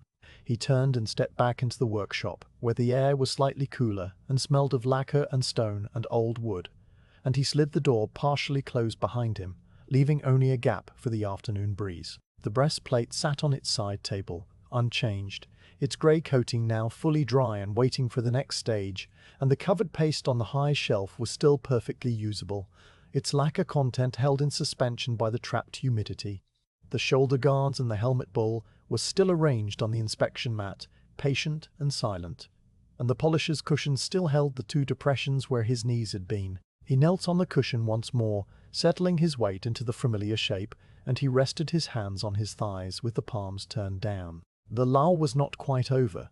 There was still a little time before the temple bell would mark the hour of the monkey, and the work of coating the remaining pieces would begin. He let the time pass without filling it, his mind drifting on the edge of thought, aware of the distant mallet and the intermittent cicada and the soft rustle of the willow leaves, and the deep quiet of the workshop folded itself around him like a familiar blanket. The day was half spent, the task was half done, and the second half would unfold in its own time, exactly as it should, his hands ready and his mind as still as the surface of the water in the iron kettle, waiting to be poured. The deerskin cloth had waited in its small wooden box for exactly this moment, sealed away with a few dried camphor leaves that filled the enclosed space with a clean medicinal scent, sharp and cool like the air under a pine tree in winter. The polisher lifted the box from its place on the high shelf, a container no larger than a rice bowl, made of pale paulownia wood with a sliding lid that fit so precisely it made a soft puff of air when opened. Inside, nestled on a bed of crumpled mulberry paper, the cloth lay folded into a neat square, its surface a warm honey brown that had darkened over years of absorbing oil from his hands. He lifted it out and let it unfold in his palm, the leather so supple that it draped over his fingers like a piece of heavy silk, its edges cut in a gentle curve, and its working surface polished smooth by countless buffing strokes performed on armors that had long since returned to their owners. The deerskin had come from a tanner in the mountain province to the north, a man who prepared leather for the finest workshops by smoking it over cherry wood and working it with oil until it achieved a softness that no machine could replicate. This particular cloth had been in the polisher's possession for nearly 20 years, and it had outlasted many of the cotton cloths, and even some of the tools, its durability a testament to the quality of the hide and the care with which it was stored. He held the cloth to his face and breathed in the camphor scent, a sharp freshness that cleared the last lingering haze of the midday lull from his thoughts. The camphor had done its work well, keeping the leather free of mold and driving away any insects that might have nibbled at the protein in the hide. And now the cloth was ready to perform its single purpose, the slow, gentle buffing that would remove the excess paste from the lacquer and reveal the deep gloss waiting beneath. He folded the deerskin into a pad similar to the cotton cloth he had used for the application, a soft nub about the width of 2 fingers, and he tested its firmness by pressing it against the bench top. It yielded more than the cotton had, its cushion of natural fibers compressing and then springing back, and he knew from this test that the pressure would need to be slightly lighter than before, a delicate touch that allowed the leather's own texture to do the work rather than the weight of his arm. The breastplate rested on its padded stand at the side table where he had left it, the grey coating of paste now fully dry and hard. He lifted it carefully, feeling the slight additional weight of the dried lacquer film, and carried it back to the workbench where the light from the window still fell in a warm amber shaft, though the sun had now descended far enough that the shaft was tinted with a faint orange hue. He positioned the breastplate on the padded stand at the center of the bench and sat back on his heels to examine the surface before beginning.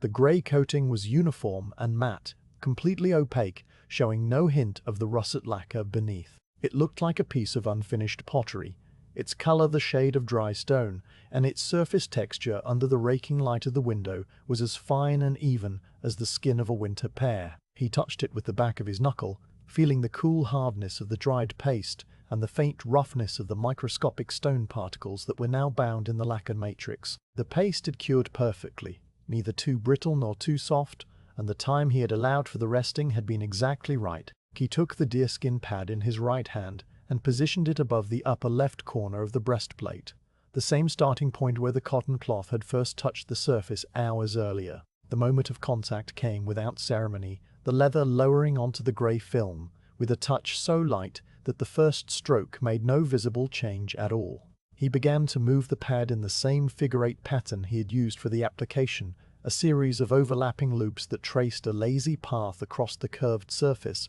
and the sound that rose from the work was softer than the swishing of the cotton had been, a gentle, whispery buff that was more breath than voice.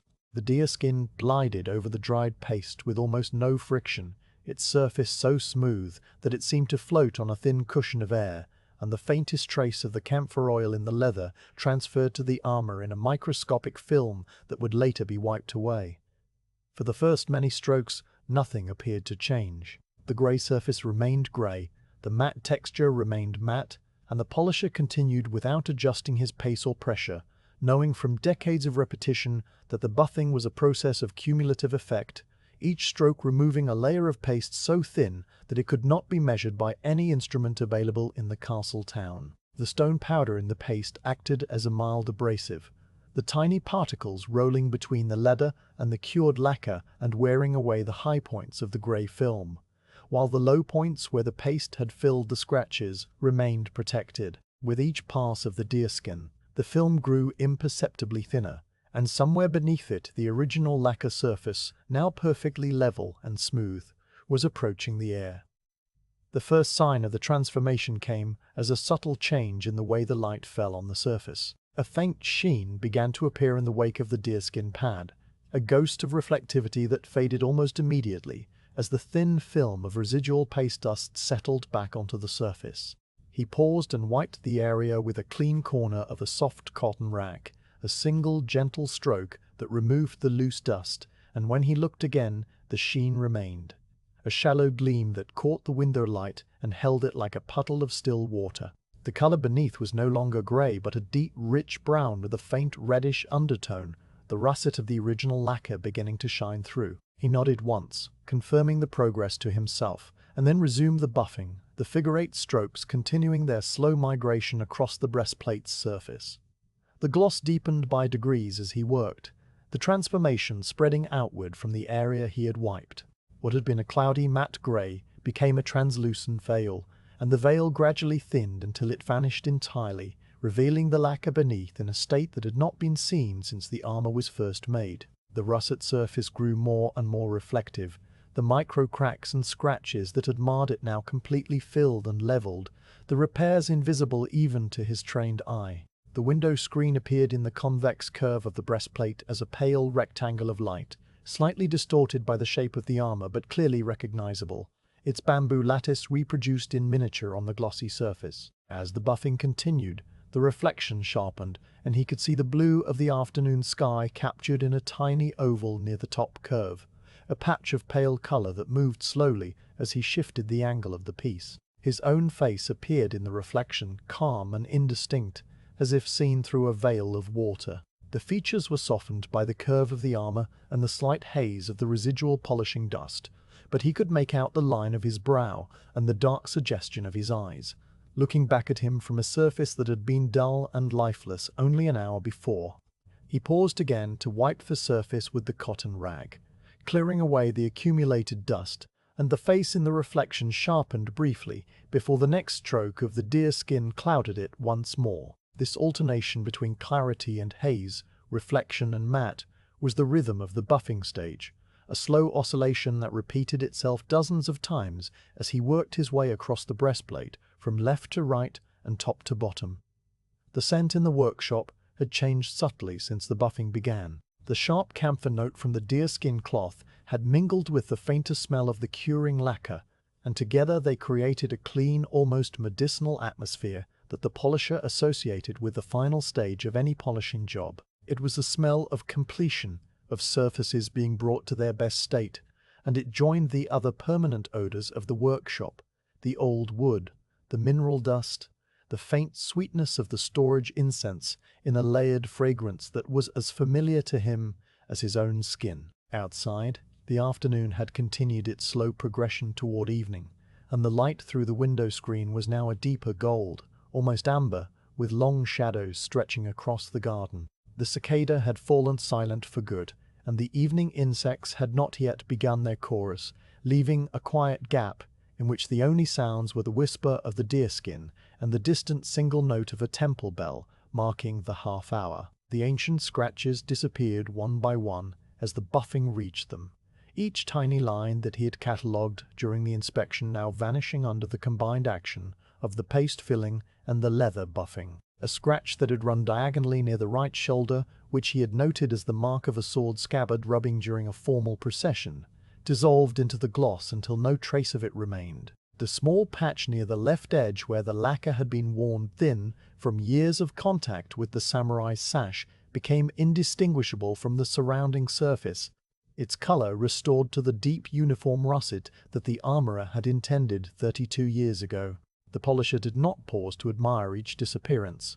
He simply noted it in the same quiet way he had noted the scratches during the inspection, a catalogue of erasures to match the earlier catalogue of flaws, and the figure-8 strokes continued their steady path. When the entire front surface of the breastplate had been buffed and wiped and buffed again, he leaned back and let his hands rest on his thighs.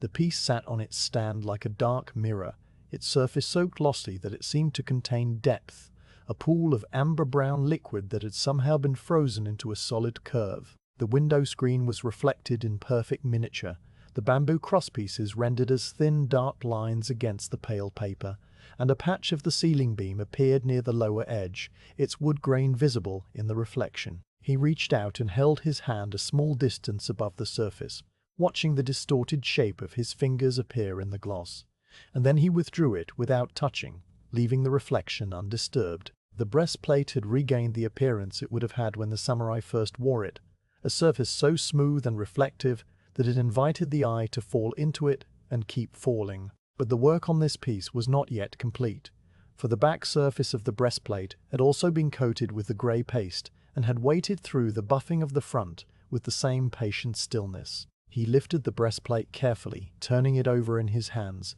and placed it back on the stand with the interior facing upward. The back surface received the same lacquer as the front, though it was applied more thinly, and the individual scales could be faintly seen as outlines beneath the glossy surface. The polisher checked the coating with a quick touch of his knuckle, finding it dry and ready, and then he took up the deerskin pad once more. The buffing of the back began with the same gentle pressure and the same figure-8 pattern, the strokes overlapping and advancing, the gloss emerging from the grey film like a landscape revealed by receding fog. The work on the back was simpler than the front, the surface being less curved and having fewer scratches to fill, but he gave it the same careful attention, the same steady rhythm, the the same refusal to hurry toward completion. The deerskin whispered over the surface, the camphor scent rose and faded, and the afternoon light continued its slow reddening as the sun approached the western hills. A bird landed on the windowsill, a small grey-brown sparrow like the one that had visited in the morning, and it peered in at the polisher with one bright black eye. He glanced up at it without pausing his hands, the motion of the buffing continuing undisturbed, and the bird seemed to study him for a moment, before flicking its tail and departing with a whir of wings that stirred the paper screen. The interruption was so brief and so silent that it might not have happened at all, and the workshop returned immediately to its quiet, the whisper of the deerskin, the only sound. The polisher worked his way across the back surface, the gloss following the cloth like a slow sunrise, and when he reached the final corner he wiped the surface clean with the cotton rag and set the deerskin down on its folded towel. The breastplate was finished front and back, its russet lacquer gleaming with a deep liquid luster that seemed to pull light into itself and hold it there, a surface that was both a window and a mirror, showing the room and hiding the iron beneath. He placed it on the side table with care, its weight settling onto the leather supports, and he allowed himself a single slow breath before turning to the next task, the shoulder guards still waiting in their patient arrangement on the inspection mat. The shoulder guards had waited through the long buffing of the breastplate with the patience peculiar to objects that have no concept of time, resting on the inspection mat in the same positions the polisher had placed them earlier, their lacquered surfaces still carrying the matte grey coating he had applied after the midday lull. He lifted the first guard now, a piece shaped like a rounded leaf with its outer curve facing upward, and he set it on the padded stand where the breastplate had just rested. The stand adjusted easily to the smaller size of the shoulder piece, the leather supports cradling it at an angle that presented the surface comfortably for the deerskin pad. He took up the cloth again, its working surface still warm from the previous buffing and still carrying the faint camphor sharpness that had filled the workshop all afternoon, and he began the same figure-8 strokes that had transformed the breastplate from dull grey to deep gloss. The shoulder guard was simpler in its shape than the chest piece, a single smooth curve without the complex rows of scales, and the buffing proceeded more quickly, the gloss emerging in a matter of minutes rather than the slow unfolding of the larger piece. He worked across the surface with the same unwavering pressure, the same overlapping loops, the same refusal to distinguish between important areas and less important ones, and when the guard was finished, he wiped it clean with the cotton rag and set it aside on the padded mat, its russet lacquer gleaming like dark honey in the amber light. The second shoulder guard followed the same pattern, the same motions, the same result, and soon both pieces sat side by side on the mat, their surfaces reflecting tiny distorted images of the ceiling beam and the paper screen and each other. The helmet bowl came next, and it required a different handling because of its deep concave interior and its tall rounded exterior. He lifted it from the mat, feeling the familiar weight of the iron beneath the lacquer, and he placed it upside down on a ring-shaped stand that supported it by the rim without touching the interior surface. The exterior of the bowl was coated in the same grey paste as the other pieces, and he buffed it with the deerskin using shorter strokes that followed the curve of the metal, a motion more vertical than horizontal, but still maintaining the same figure-8 overlap. The copper crest on the front, the single autumn leaf that had oxidized to a dark green, he worked around with extra care, using the very edge of the folded deerskin to polish the lacquer right up to the rivets without touching the metal itself.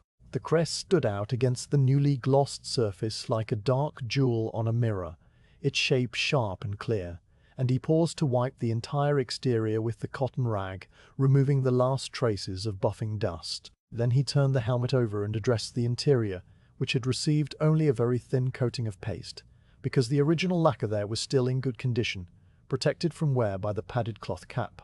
The interior buffing was brief, just enough to remove the excess paste and restore a quiet sheen to the dark brown surface, and when it was done, he set the helmet on the mat above the breastplate, a reversal of its earlier position, the bell-shaped bowl now sitting upright like a vessel waiting to be filled. The arm guards and thigh guards were the last pieces, their smaller size making them quick work, and he buffed each one in turn with the same rhythmic strokes, the same light pressure, the same patient attention that he had given to the largest and most important parts. The afternoon had grown long around him while he worked. the amber light through the window deepening to a shade that was more copper than gold, and the shadows that stretched across the workshop floor were soft-edged and blue, pooling in the corners where the packed earth met the plaster walls. A single mote of dust caught the light as it drifted past the window, a spark of brightness that travelled slowly downward and disappeared into the general dimness near the floor. The polisher watched it go without pausing his hands, the motion of the buffing continuing undisturbed, and then he turned his eyes back to the small thigh guard in front of him, its surface now gleaming like all the rest. When the last piece was finished, he set the deerskin down on its folded towel and wiped his hands on a clean rag. The full set of armor lay arranged on the padded mat before him, each component restored to a state that it had not known since the day it left the maker's workshop in Kanazawa. The russet lacquer on every surface shone with a deep liquid luster, the micro cracks and scratches filled and invisible, the color uniform and rich. The copper crest on the helmet gleamed darkly against the glossy brown, and the silk lacing that joined the scales was clean and tight, the indigo cords now brightened by the contrast with the refreshed lacquer around them. He sat back on his heels and let his eyes travel across the assembly, checking each piece against the mental map he had made during the morning inspection, confirming that every flaw had been addressed, every scratch erased, every clouded patch restored. Nothing remained undone. Now the reassembly could begin, a process that was as careful and deliberate as every other stage of the work. He first wrapped each piece individually in a fresh square of mulberry paper, the thin sheets crinkling softly as he folded them around the shoulder guards and the arm guards and the thigh guards. The paper was new, not the yellowed sheets that had come with the armor, and it had the faint, sweet smell of fresh mulberry fiber, a clean scent that spoke of the papermaker's workshop in the lower town where the vat of pulp was stirred each morning by an old woman whose family had been making paper for 5 generations. He creased the folds neatly, each one sharp and flat, and he stacked the wrapped pieces on the side table in the order they would be packed. The breastplate, being the largest, would go at the bottom of the bundle, and so he left it unwrapped for the moment, its glossy surface still open to the air. He retrieved the dark green cloth from its place on the corner of the bench, the same cloth that had encased the armor when it arrived 3 days earlier, and he spread it on the padded mat with the same gentle unfolding motion he had used in reverse that morning. The cloth was still faintly fragrant with the sandalwood and clove incense of the samurai's storage room, a scent that had clung to the fibers through years of use and would probably never fade entirely. He smoothed the fabric flat with his palms, working out the wrinkles one by one, and then he placed the breastplate at the center of the cloth, positioning it exactly as it had been when he unwrapped it. The shoulder guards went to the left and right, the helmet bowl upside down in the middle, with its neck guard coiled around it, and the smaller pieces stacked neatly in their proper places. Each wrapped component was separated from its neighbor by a layer of mulberry paper, and the final arrangement matched the original layout so precisely that the samurai's wife would recognize it immediately when she opened the bundle. He drew the edges of the cloth up around the armor, folding the corners inward with the specific sequence that the serving man had taught him when the bundle was delivered, a sequence that was traditional for this household and that signaled to the owner that the contents had been handled with proper respect. The folds overlapped in a pattern that looked simple, but was actually quite specific, each layer anchoring the one before it, and when the cloth was fully wrapped, the bundle had the neat, compact shape of a large pillow, its surface smooth and tight. He picked up the flat cotton cord that he had coiled and set aside during the morning inspection. The cord, the color of undyed linen with a faint sheen from being handled many times, and he tied it around the bundle in the same pattern of loops that the samurai's wife had used. The knot at the top sat squarely in the center, a resting spider of pale cord, and when he tugged it gently to test the hold, it remained firm and secure. The bundle was now indistinguishable from the one that had arrived, its surface giving no hint of the gleaming armor within. He lifted the bundle with both hands and carried it to the corner stand where it had rested for the 3 days before the work began. Placing it on the wooden surface with care, the stand accepted the weight without creaking, its legs solid and its top worn smooth by the passage of many similar bundles over the years, and the dark green cloth seemed to settle into the shadows of the corner as if it had never left. The polisher looked at it for a moment, The completed work now closed away from view, and then he turned back to the workshop to begin the final tidying that would close the day. The tidying was a ritual as old as the grinding of the stone and the mixing of the paste, a sequence of small actions that restored the workshop to its morning state and prepared it for the next day's labor. He wiped the slate palette clean with a cloth moistened in camellia oil, removing every trace of the remaining paste and working the oil into the stone until the surface gleamed dark and even. The paste that was left under the ceramic cup had begun to thicken at the edges, no longer usable, and he scraped it onto a scrap rag with the iron spatula and set the rag aside to be burned later in the kitchen fire, the safest way to dispose of lacquer waste. The spatula he wiped clean with the same oil, the blade shining dark and slick, and he placed it back on its folded cloth with the handle aligned to the edge in the position it would hold until the next job. The ivory spatula for dry powder went back into its own cloth wrap, the bamboo skewer into its groove, the squirrel hairbrush into its narrow wooden case. The leftover stone powder in the folded paper he opened and inspected, finding perhaps a third of the original amount still remaining. He tapped the paper gently to gather the powder into a neat pile at the center, then poured it carefully into a small clay jar that he took from the shelf, a jar labeled with a paper tag that bore the date of the grinding written in small sumi characters. He pressed the cedar stopper firmly into the neck of the jar and placed it back on the shelf beside the other jars of powder, each one a record of a previous job done and a resource for a future job yet to come. The paper that had held the powder he folded and set aside for reuse, its surface still clean enough to serve again. The cloths he rinsed in the water basin, working the cool water through the cotton fibers with his fingers until the water ran clear.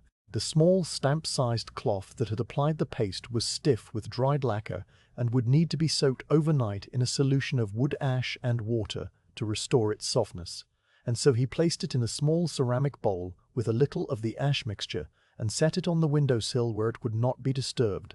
The deerskin he did not wash. Instead, he rubbed it gently with a cloth, dampened in camellia oil, working the oil into the leather to keep it supple, and then he placed it back in its paulownia box with fresh camphor leaves, sliding the lid closed with that soft puff of air. The box went back to its place on the high shelf, sealed and ready for the next time it would be needed. The water dish he emptied into the bucket beneath the bench, and the kettle he refilled from the rain barrel outside the back door, carrying it carefully so that no water sloshed onto the packed earth floor. He set the kettle back in its alcove on the bed of cold ash, the iron base settling with a soft clink, and he wiped the bench top with a damp cloth, removing the faint grey film of stone dust that had accumulated during the day's work. The bench dried quickly in the late afternoon air, its cypress surface warming slightly in the last rays of the sun and releasing a faint woody scent that was the smell of the workshop agrest. The padded stand he returned to its corner, the inspection mat he rolled and tied with a cord and placed on a shelf, and the cushion he lifted and shook outside the back door, the small cloud of buckwheat dust drifting away on the evening breeze. The shadows had lengthened significantly while he worked, the packed-to-earth floor now traversed by long dark rectangles that were the silhouettes of the window lattice and the shelf and the hanging cord from the ceiling beam. The light itself had changed from amber to a soft burnt orange, the color that came just before sunset, and the paper screen glowed with a deep warm luminescence that seemed to come from within the mulberry fibers themselves. Dust motes hung suspended in the slanting rays, dozens of them, each one a tiny point of gold that drifted slowly in the still air, rising and falling on currents too gentle to feel. The polisher paused in his tidying to watch them for a moment, the way they moved without direction, and then he returned to the last small tasks. He slid the window screen closed with a gentle push, leaving only a crack for the night air to keep the workshop from growing too damp. The screen settled into its frame with a soft wooden thump, and the room dimmed perceptibly, the direct light from outside cut off, and only the indirect glow from the gap remaining. He checked the humidity one last time by touching the handle of the iron spatula, finding it still neutral, and he made a mental note to check it again in the morning before beginning the next job. The next job was a helmet restoration for a young samurai in the castle guard, and the piece was scheduled to arrive in 2 days. But that was a matter for the future, and the polisher did not dwell on it now. He simply noted the fact and let it drift away, a small boat on a wide, slow river. He walked to the center of the workshop and stood still, his hands hanging relaxed at his sides, his weight balanced evenly on both feet. The room around him was orderly and quiet, every tool in its place, every surface clean, the bundle of armor resting in its corner like a sleeping animal. The scent of the day's work lingered in the air, the mineral dust and the camphor and the faint sweet tang of the lacquer that had cured hours ago, and underneath it all the permanent smell of old wood and clay and the cool, packed earth of the floor. These scents were as familiar to him as the scent of his own sleeping mat, and he breathed them in without naming them, letting them settle into his awareness like the dust motes settling onto the bench. The first temple bell of the evening sounded from the hill east of town, a deep bronze note that rolled across the rooftops and arrived at the workshop as a soft vibration that seemed to come from the air itself rather than from any particular direction. The bell marked the hour of the rooster, the time when the day's work was traditionally put aside and the evening's rest began, and it was answered a moment later by the smaller bell at the shrine near the canal, a higher note that followed the first like a child's voice answering a parent. The two tones mingled and faded, leaving behind a silence that was deeper than the silence that had come before, a quiet that had settled across the entire castle town as the merchants closed their shutters, and the cooks lit their evening fires, and the children were called indoors from their play. The polisher listened to the bells until the last echo died, and then he walked to the sliding door that led to the lane. He pushed it open, the wooden panel gliding in its track with the same soft groan it had made that morning, and he stepped out onto the packed earth of the entryway. The air outside was cool now, the heat of the day having risen into the sky and dissipated, and it carried the smells of the evening, the cedar smoke from the bathhouse chimneys, the faint savory scent of miso soup being prepared in the kitchen of the main house, the damp green smell of the garden after the first dew had begun to form on the leaves. The willow fence was still, its hanging branches motionless in the windless air, and the lane beyond the gate was empty, the packed earth smoothed by the day's foot traffic and now resting untrodden. A single star had appeared in the eastern sky, a point of white light that seemed to have been there all along, waiting only for the sun to fade enough to reveal it. He stepped back inside and pulled the sliding door closed, the panel meeting its frame with a soft clack as the latch settled into its cradle. The sound was the final punctuation of the day, the small wooden click that separated the hours of work from the hours of rest. He stood for a moment in the dimness of the workshop, the only light now coming from the gap in the window screen and the faint glow of the evening sky that filtered through the mulberry paper. The armor bundle in the corner seemed to absorb the darkness rather than reflect it, a shape of deeper shadow against the shadowed wall, and the shelf of clay jars was a row of dark sentinels, each one holding its store of stone powder for the jobs that would come tomorrow, and the day after, and the year after that. The polisher turned toward the inner door that led to the main house, where his wife would have the evening meal ready, and the bedding aired and the small lamp lit on the wooden veranda. He did not hurry. The day was done, the work was good, and the quiet of the night was already settling around him like a second cloth, soft and dark and full of peace. The town's evening sounds blended into a deep, inaudible hum as the sky slowly gave its light away, and the polisher walked home through a world that asked nothing of him but rest.